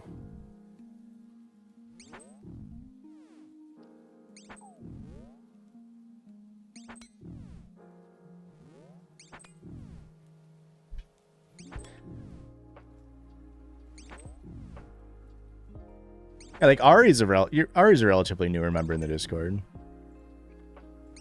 A couple months ago.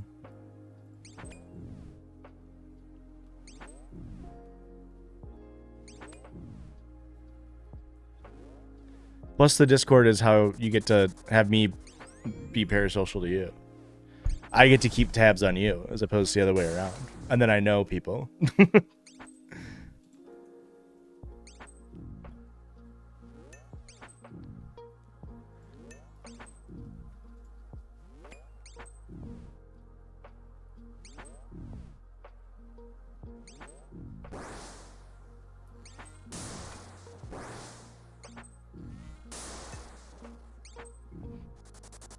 Please stop alt-tabbing into my life. No!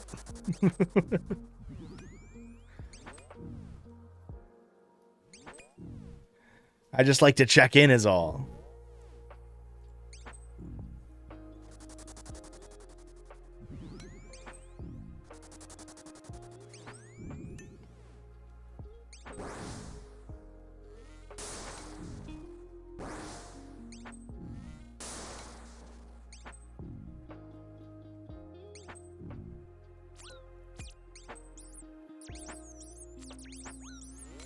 Parasocial King, that's right. I don't have time, so I just scam Mercedes to tell me something I should jump in on. Yeah, that's the ultimate Discord hack, is have someone else who's more involved than you tell you about stuff.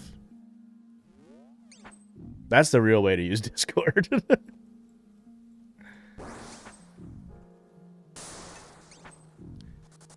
It should be illegal for Twitch to run ads. True! I've tried to turn them off so many times.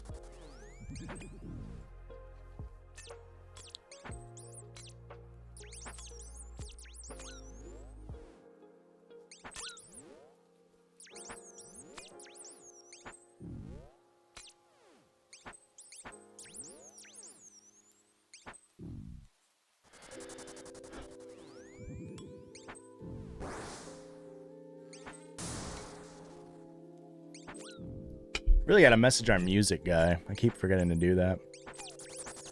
Blake, what are the how do we feel? How many clips we need for the season 6 intro? Because I know I still have a couple from when I was editing, but not a ton. That's coming up here. We got 5 more episodes until the new season.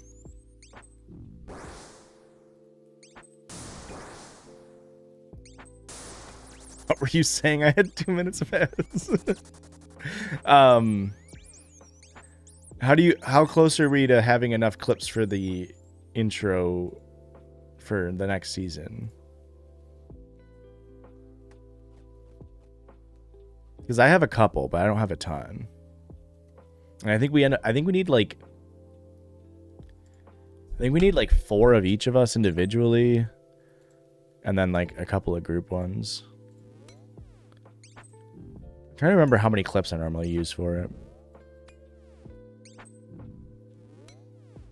But we should be getting the new song. I need to message him, but normally what I do is I'll have like at the end of the year I'll have like 4 of them, and then I'll just go through and click through random episodes of the Judgies and take download the video from YouTube or just screen record off OBS. Yeah, I met with the guy who did our original song the other day. It was a couple weeks ago now, I guess, maybe like a month ago. And I was just talking with him about like update. It's just like updating the song so it doesn't sound so, you know. I can't remember the word he used for it. I just want it to be smoother. There's a music word for it.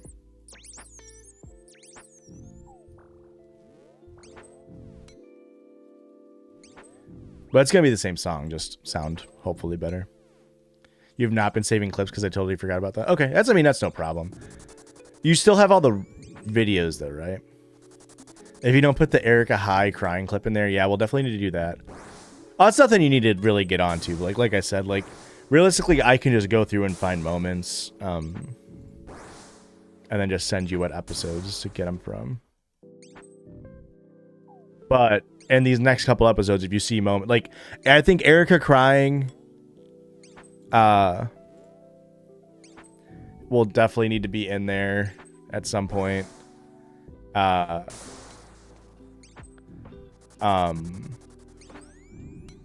this past week had so many funny moments. I wonder how well the Christian passing out clip would look in there, if you could tell that's what it was.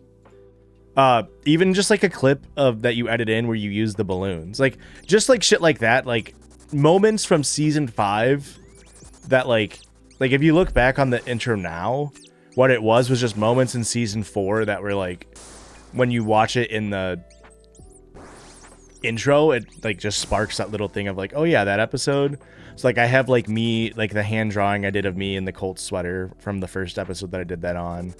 I have Christian saying, hey, that's a cerebral one in text. If you look back in other ones, it's like Christian going goblin mode, and like it's like, even if you find like just like a clip, but yeah, you remember there's no audio. So like, it can't be like, oh, when you said this thing, it was funny. It's like literally just like big reactions. I normally will clip out like a couple moments where we're dancing, because in the intro we're just like kind of like chilling. So like listener submitted sounds that we're dancing to, I'll clip out some of that just to put in there as B-roll. Chrissy sleeping was so relatable. I do the same thing sometimes.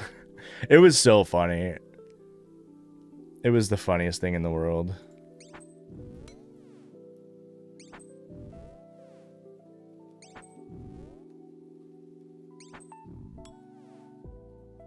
Lollipop Josh, yep, that's a really good one. Write that down, Blake. Lollipop Josh is really good.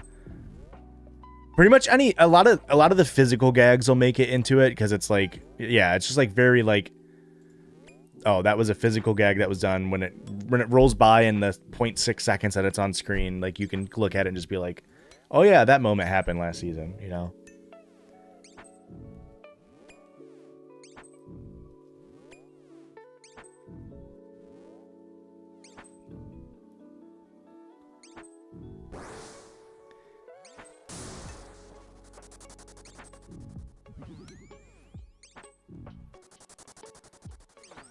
The friggin' clip is insane. The Erica crying friggin' clip is... Like, I posted it in the Judges Discord, like, a screenshot of it, where it's... Like, that's gotta be top 10 Judges moments. I don't know how that's not. Because it's like the perfect mixture, I feel like, of... Like, I'm high as shit. I'm, like, trying to not say any... Like, I'm trying not to laugh through this story that's kind of about domestic violence. We're making joke, like Erica's already crying because I said, can I criticize you for a second? And we're making jokes about friggin', and then to have the story immediately go into sometimes she'll get friggin' launched across the living room is just insane. And then adding on the fucking AI voice chat YouTube short over like the Beam NG clip was just so perfect.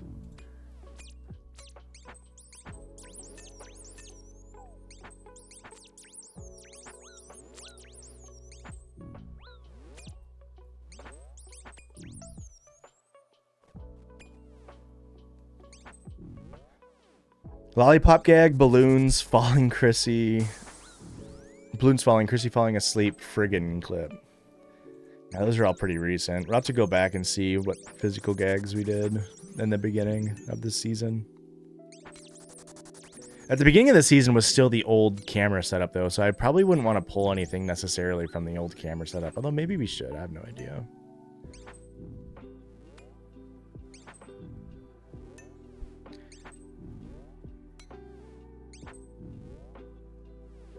Christian has a bit.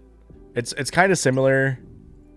What had happened with the the belt for the judges draft, or he told me about wanting a belt for the judges draft like after the first year we did it, and he's never did it. And then this year I was just like, I'm just gonna get it, because you know. And then it's the 1 year he did it. He has a physical gag that he's like, I want to do it so bad in an episode. And I keep telling him, like, dude, eventually I'm just going to do it if you're not going to do it. And he's like, that's fine. And I'm like, well, I don't want to say that and then have you just, like, in the back of your mind be like, well, that means Josh will do it. It's like, it's a bit that I want Christian to do. Like, it's not going to be as funny if I do it. It's going to be fucking hilarious if Christian does it. It's kind of like the yellow balaclava he wore. Ooh, the political compass is a good one, too. Because we used the whiteboard a couple times.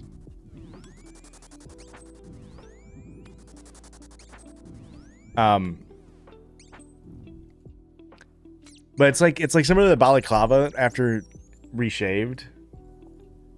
Like if I would have wore a balaclava, not funny. Or maybe a little funny. Christian wearing the balaclava, hilarious. And so I really want him to do it, but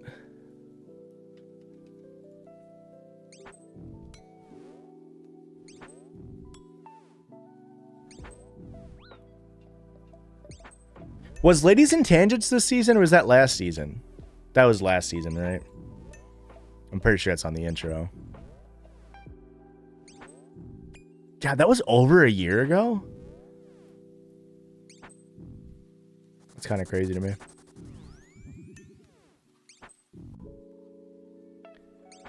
Let's take a look through and see once I get to kill 300. Or kill 150, I mean.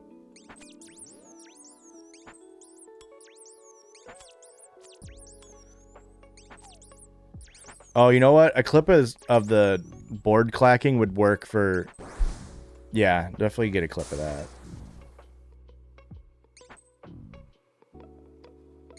Did we have any guests this last year? I guess we did APWSTR. And then we were on Reddit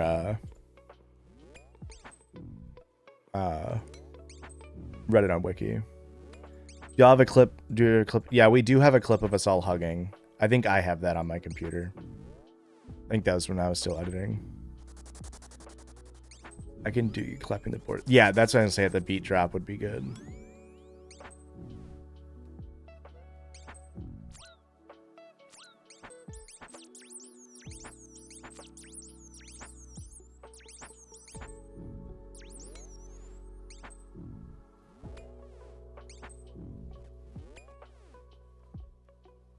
I don't think we normally have guests in our intro, is the thing. I was just normally I was just thinking like when we had the ladies and tangents, Christian and I were wearing like an outfit as a bit, like that would work as an intro, you know. But I wouldn't want to put a guest in the intro itself, you know, especially now without their consent. But we still gotta go on their show. They emailed us a while ago. We gotta go on their show. I'm just really bad at emailing.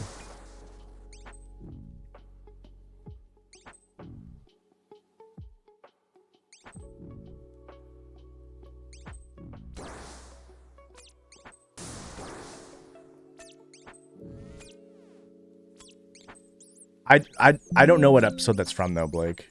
If that's in the last 50 episodes, then do it. But I don't think it is. I think it was from the previous season. I'll have to check.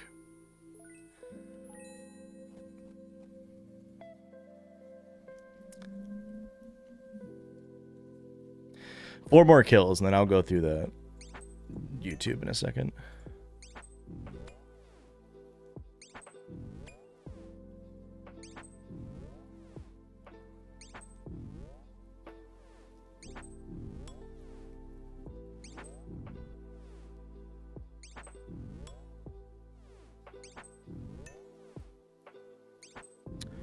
Well, I'm gonna get 69 defense. Nice. I haven't really been paying attention to my stats. Yeah, that's from the previous year. We can't use that then. I was 182? I can't believe it's been that long. Oh yeah, because it was Oops All Ladies and Tangents and Lady and Tangents. That's right. That was the bit.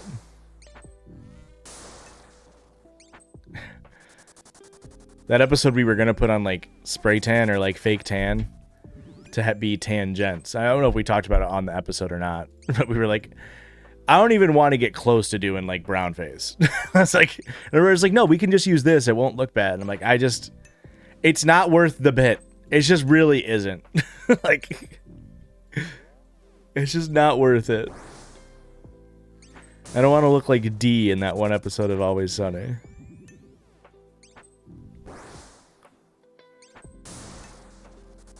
The Oops All era. What an era. People loved / hated it. I will say, I think the Oops All era unironically negatively affected our podcast a decent amount. Which is kind of insane. People hated it. People really didn't like it. I loved it. I thought it was such a funny bit to do for an entire year.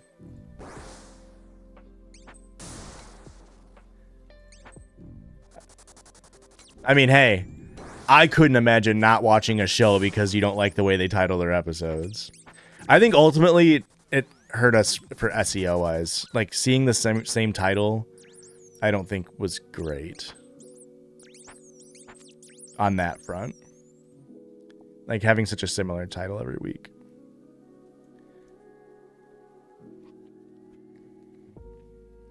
Now I try to do more clickbaity titles. Just to try to grab anybody who sees the YouTube title.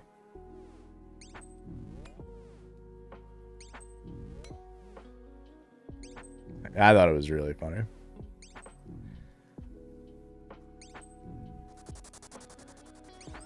Yeah, the lollipop gag was so funny the first time I did it too.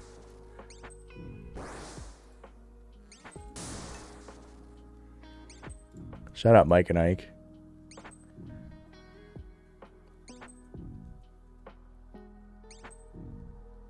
I think we've had some really good episodes this year. Not bad to have some really good episodes in here. When you've been doing the same podcast for so long.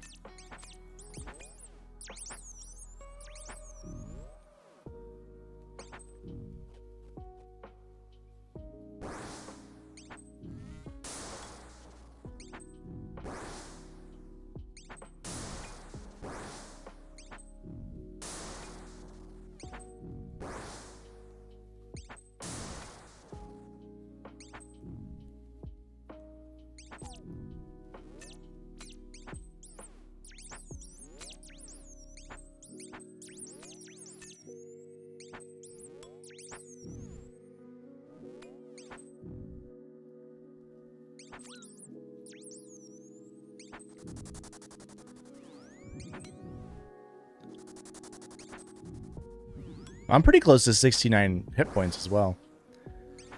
Combat's really starting to climb a decent amount. Hello, Celia. Welcome, welcome. Celia, you know any episode clips, visual bits from the past year that would make a good moment for the intro? Rat killing's going good. We got pretty lucky. I mean, we got 2 spines. It's a 1 in 33 drop rate, so getting 2 within 50 kills is pretty good. I'd be stoked if I got a 3rd. Blake, you loved that clip, but yeah, that's a good one to put in there too. 69 defense, huge for the account.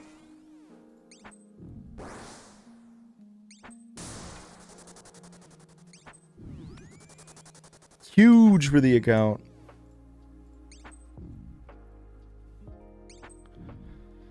Two more kills this stream. Ooh, some more rune arrows. I do like me some rune arrows.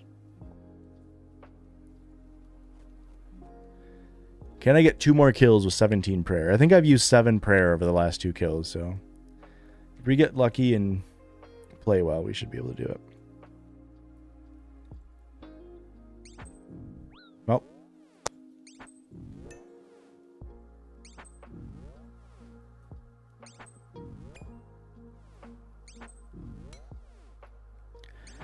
Yeah, once I get these 2 more kills, I'll pull up some clips on stream here of what I got, and then we can maybe go through some episodes and see any good visual gags. We'll build the intro out a bit. Yeah, I know it's hard to think of off the top of your head, you know. It's just like, it's just all a blur, right? They're all just episodes, but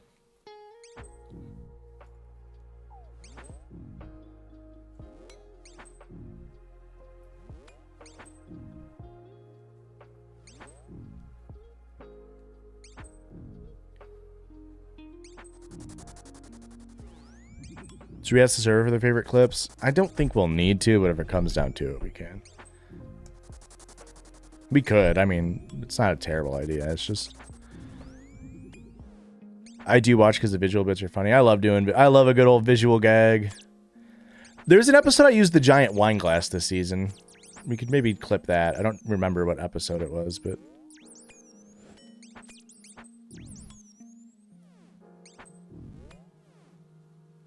I love that giant wine glass.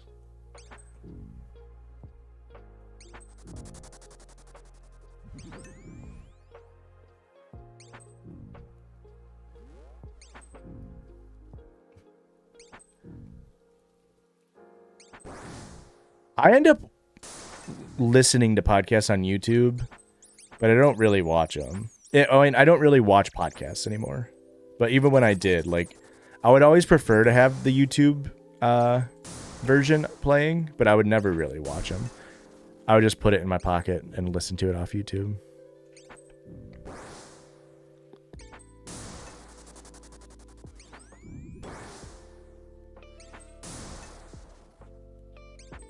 I think any clip of y'all at the Goon Sack. Yeah, Goon Sack's always a safe bet. I'm a listen while I work kind of gal. Yeah. I think it tricks my brain to think I'm hanging out with friends. Yeah, I totally get it. It's, you know, similar reason why I always have a YouTube video playing. I just,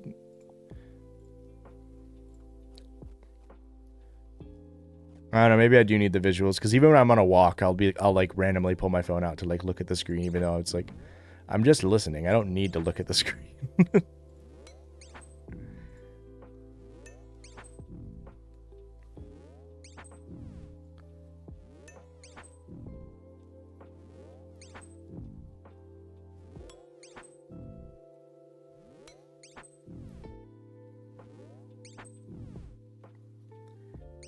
Last kill. Are we gonna get the pet? 1 in 2,000 drop, which means it's a 50-50 chance. Either we get it or we don't.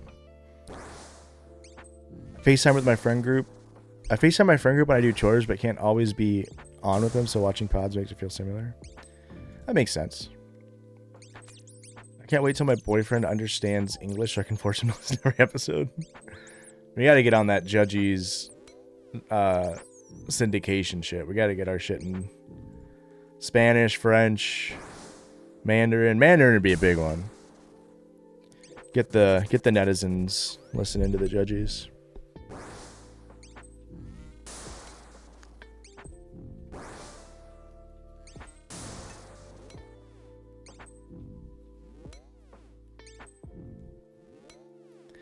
I don't know if I've ever said this on stream. When Aurora and I first started dating, she thought that I was Latino because I spoke so much Spanish all the time. And I'm not Latino. I just at the time was trying to relearn Spanish, and so I just like casually use it a decent amount. And it was never like anything crazy, nothing crazier than you know, beginner's level shit. But I haven't practiced Spanish in a long time. With all the puns and slang that doesn't translate, true.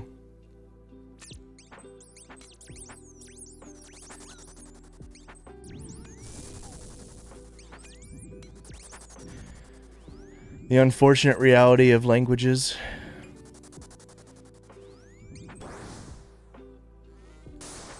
I mean, there are plenty of people who just listen for the stories and they could give a fuck what we say.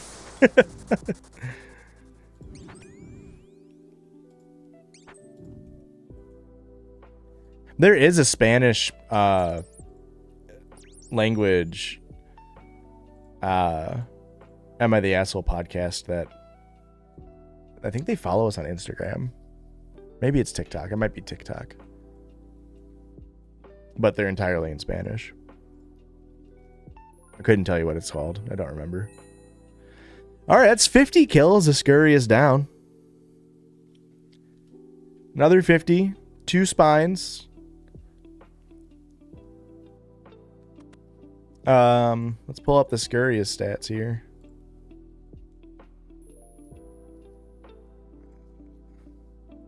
How do I...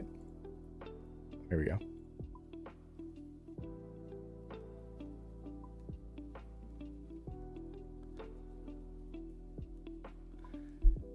We've killed him 150 times. And you can see we're in the 87th percentile for scurriest spines. We've gotten 7 1 in 33 drops. 7 drops that have a 1 in 33 drop rate on 150 kills, which means if you were meant to be on rate, you would have just under 5 drops. We're luckier than 87% of people. New York City's largest public employee union just endorsed our round. Let's go. That's actually huge. And I do not have Scurious yet, which is what I want. Let's go bank, and then we will look at some Judges episodes and some clips that I've got. I gained 200,000 defense experience, 67,000 HP. And then I got 2 spines, so 7,000 prayer. It's not bad. 50 more big bones. Used swordfish. Made 300k GP from alking. I'm up to 2.9k GP almost. 2.9 million GP, I mean. Not bad. Not bad. The stats are coming along. We got... My goal right now is to get... I mean, my long-term kind of goal is to get base 73s. The hardest one's going to be Herblore. I could get 73 construction probably right now. Rune crafting will take a while. Prayer's going to suck too. But I have enough in my bank to get 73 crafting. I just did that this morning. Fletching would just be going along with wood cutting. I'd just go chop a bunch of yews and fletch the bows so I can sell them. I need to get magic. I need to get 77 magic bad because I want super glass make. This is what I really want this spell. So I got to figure out a way to train magic well. Yeah, the account's coming along. 1600 total level, 55 million total experience. It's not terrible. Not bad at all. All right, let's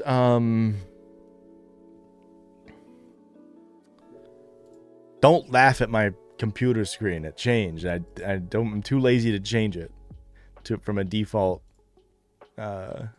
background. Don't laugh. It's rude to laugh. Let's pull up YouTube here. Or let's pull up the clips that I have first. I'll pause this for now. So we'll just be left alone with my voice and your thoughts. How about that? Judges. Intro montage. Season 6 intro. Okay, I've got some clips here. Let's see what we got. All three same side couch.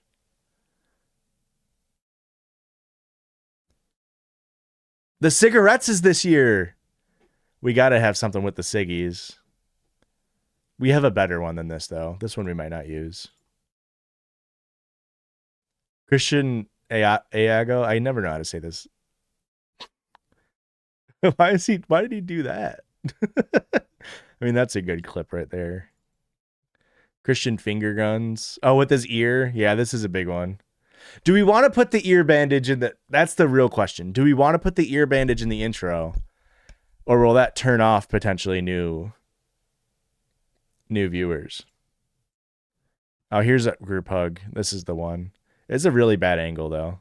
Oh, it's not that bad. He looks so cool with the Siggy.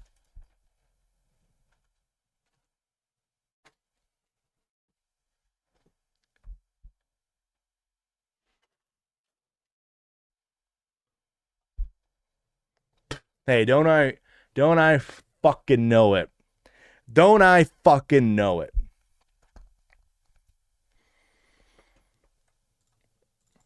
Josh, oh, this is a good one. Fucking piece of shit. No!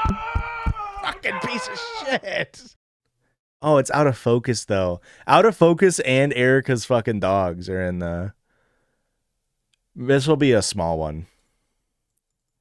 Metal headband. Oh, it's metal headbang. This is what I mean. Sometimes I'll pull like dancing clips for the intro. Erica does not like this.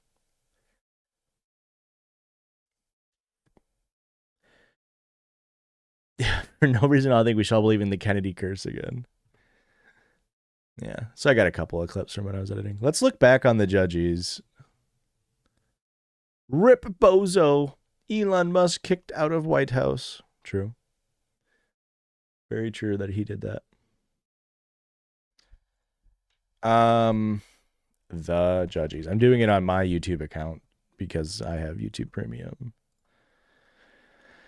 Okay, let's scroll down to the beginning of the year. So episode 109 or 209 would have been the first one, right?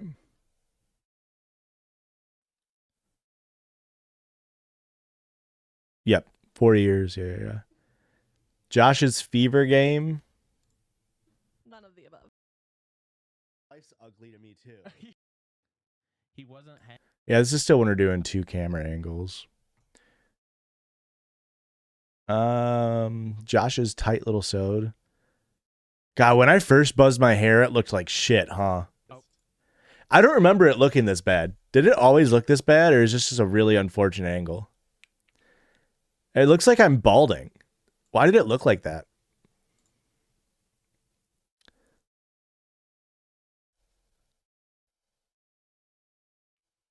But this is pretty grown out. It's kind of Ethan core. No! No! I do think buzzing my head was a really good investment. I think my hair grew out a lot better. Oh, here's another. July 27th, we will be doing a live stream episode. Be dressed up as Peach Princess. We could put in maybe a couple of these stills. Wait, you didn't want to say anything because it's giving Ethan core, or that it looked bad the whole time?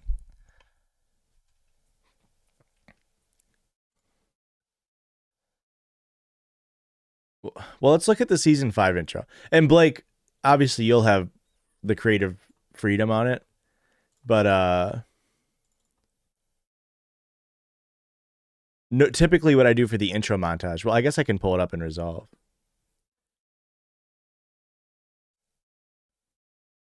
Both? No! I think this one I reused from FridgePod. Or maybe I just used it as a... I don't know. I don't remember.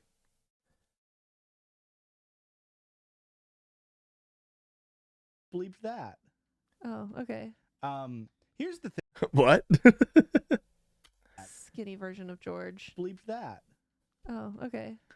I'll pull up the resolve file, I guess.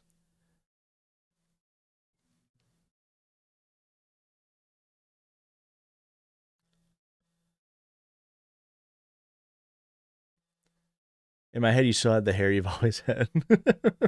Thank you.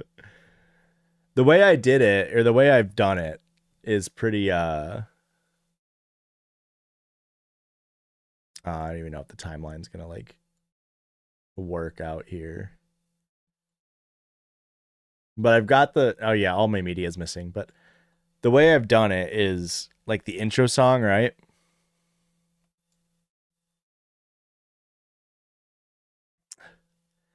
And let me turn the volume down. It's kind of loud. So it's just like clip 1, clip 2. So like 3 clips on the intro, right? And then as it goes, it's every 2 beats, right? So it's 1 and 2, or 1 and 2 and 3 and 4 and 5 and, or maybe it's every 3 beats. Make it too quiet. 1 and 2 and 3 and 4 and 1 and 2 and 3 and 4 and 2 and 2 and 3 and 4 and 3 and 2 and 3 and 4. So it's like that, right? And then at the end, oh, I guess on this one I just did this. I just did the original like hug outro. But in older intros, I did this.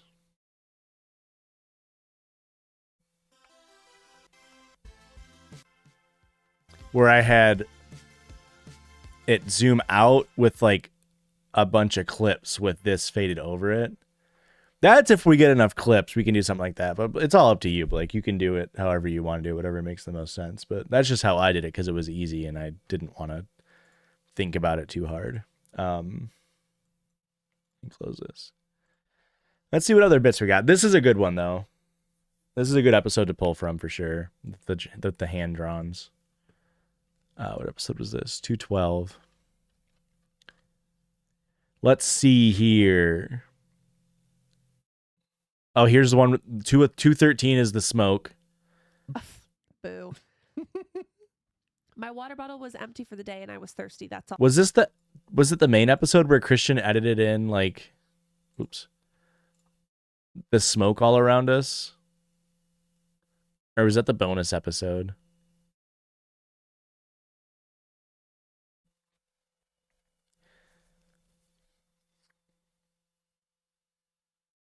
Oh, I'm about to get the cigarettes for sure. This doesn't look too bad. Check around 15. Oh, yeah. Having one of these, having a shot here with the smoke would be funny. But this is still when the fucking mic arms were like straight up in our shot. Hey, I've not dreamt a live stream before. Welcome in, Rose Sarah John. We're at the end of the stream, but we're trying to come up with moments for the next Judgy's intro for season 6. You did clock it, you fucking knew it. This doesn't look too bad. The buzz cut. I mean, it doesn't look good. I mean, let me set one thing clear. It's not my best hair I've ever had. Oh, the cosplay episode. We gotta have cosplay episode. We'll have to figure out something for this for sure. Hopefully one where I'm not straining my eyes at chat because I couldn't fucking see without my glasses on. Yeah, no, the seasons fly by. I forgot about the cosplay episode. The heat's getting to our heads. R.I.P. Kamala. God, the table was so in frame here. This is when we started doing our wides, and I was like, Erica, we cannot. Erica fought so hard for the table, and I was like, Erica, we cannot have the table in frame. And so we took it out. And then we had no table for a while until I... Yeah, look at that. Drinking a fucking Budweiser Select Premium 55. My hair is terrible. This is the worst part about having a podcast, is going back and seeing all the shit that you look like. You know what I mean? Wait, what? Am I crazy? Oh, we didn't put it on the table. Yeah, I thought that'd be a better moment.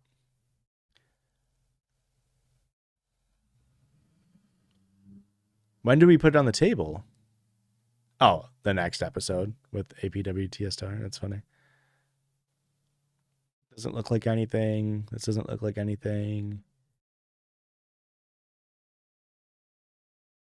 This is the first time oh, here's the lollipop one, 232. I recently watched the episode with APWSTR and Erica had the cutest buns. Do we have to have the space buns in? People loved the space buns. The space buns. This is a good fucking... I think this is the first time I put it all in my mouth. Yeah, because look at Christian's eyes. He hasn't quite seen it yet.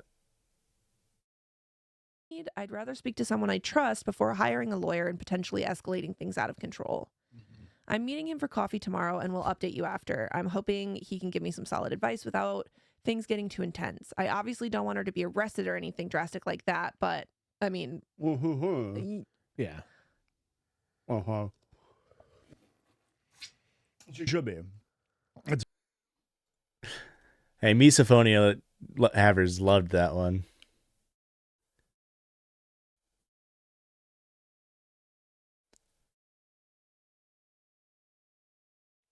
The lollipop was so funny. Oh, I forgot about the Grinch. Let's stop maybe paying for anesthesia if the circuit And like, goes on. I normally don't pull clips from the bonus episodes just because it's harder to scrub through them than it is the main feeds. But so this is exactly what happened when with the bonus episode when Christian was like, "Did I just fall asleep?" And I was like, "What are you talking about?" This blocks our vision. This arm in between me and Christian blocks our vision so much. So like, this is right in his eyesight, and because even though he's taller than me, we have like similarly length torsos somehow. So like, my eyesight is blocked here. So we miss shit like that. And then Erica doesn't see stuff sometimes. Like, sometimes when Christian's looking at me, he can't see Erica. And then if Erica's reading, she can't see me. So I forgot about the Grinch outfit.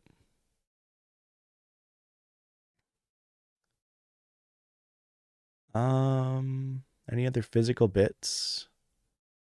Any other physical bits? That moment's very funny, just the way we were moving our hands. He killed my pussy. Nice. He murdered that pussy. His dick game was killer. Michael, he Michaeled my herd till I Friday the 13th. No. He willed my shit till I went feral. He Freddy'd my Krueger until I had a nightmare on Elm Street. What? You guys live. When was it? When was it? Oh, it's right at the beginning here. This is just funny the way Erica and I are both. Do you want my two? Thank I you. keep forgetting. Calling you out. Yours wasn't on last episode, Joshua. And Was it literally the Elon intro? Vice read it. Did we end the show? We just become a true crime podcast. Ew. it becomes cool again in 2026. Ew. I think I would rather read from Elon's Exit. That's the new name for Reddit's Exit. Of course. Yeah. Boys and gals, and welcome back to the Judges Place. My name is Josh. My name is Rick. And my name is Christian. And we are The the Judgies. Back, and I noticed your guys' wrists are lacking. Yeah, it's pretty good. At like 120 on the first one. That's not bad. That's fun. No bits. Oh my god, why is he wearing the same he's wearing the same sweater as me? What the heck? What the heck? Editor Kill Myself is really good Be a too. taker and a giver in a relationship. Something about that tree. It's definitely oral, right? It's got to be, right? Gotta be oral. Or, maybe it's just British for like more of a submissive and dominant. Do you think Chris? Yeah, Editor Kill Myself is very funny.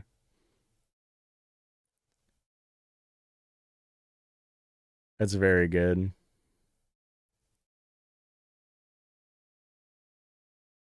And I guess that's all the physical bits, but that's more than enough to grab clips from. Welcome to the Halloween. Oh man, I forgot about the Hawk Tua gear. You know how embarrassed I was to go and buy Hawk Tua gear? Is this me talking about it? A lot of nostalgia in it. You're gonna be mad because this one's also long. Coming to us straight from r/let's not me. And I was like, oh, sick, babe. And I look at Aurora, and she is ghost white.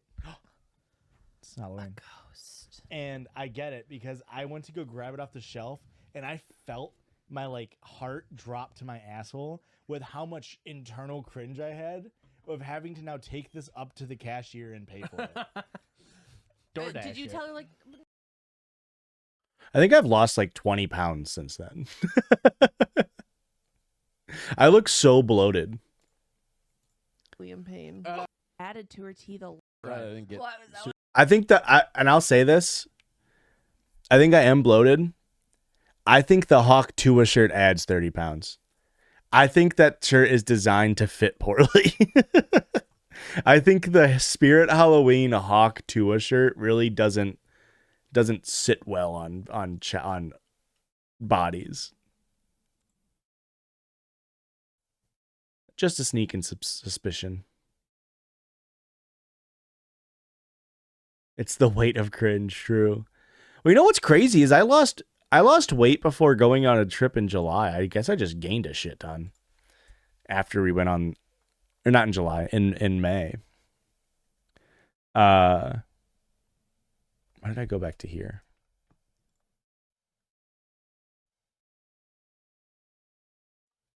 Pool. But I mean, yeah, look at 250. Look at the difference. That's kind of crazy. I mean, I'm still fat, but like, I look bad here. I think it's partially the shirt, but look how much tanner I was, though. I haven't been outside in a while. All right, that's it, folks. We got clips. Yeah, we have 255 recorded, which means we have.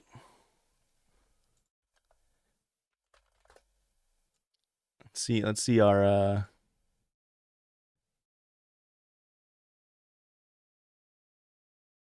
this is the worst way to do this, right? How do I just pull up a calendar that's easier for me to go through?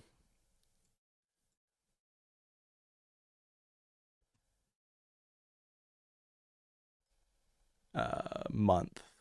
Let's turn off calendar. I doubt I have anything in any of these calendars, but we'll turn them off. Let's see here. What is the 23rd? 255 comes out next week. 256 comes out on the 5th. 257 on the 12th. 258, 259.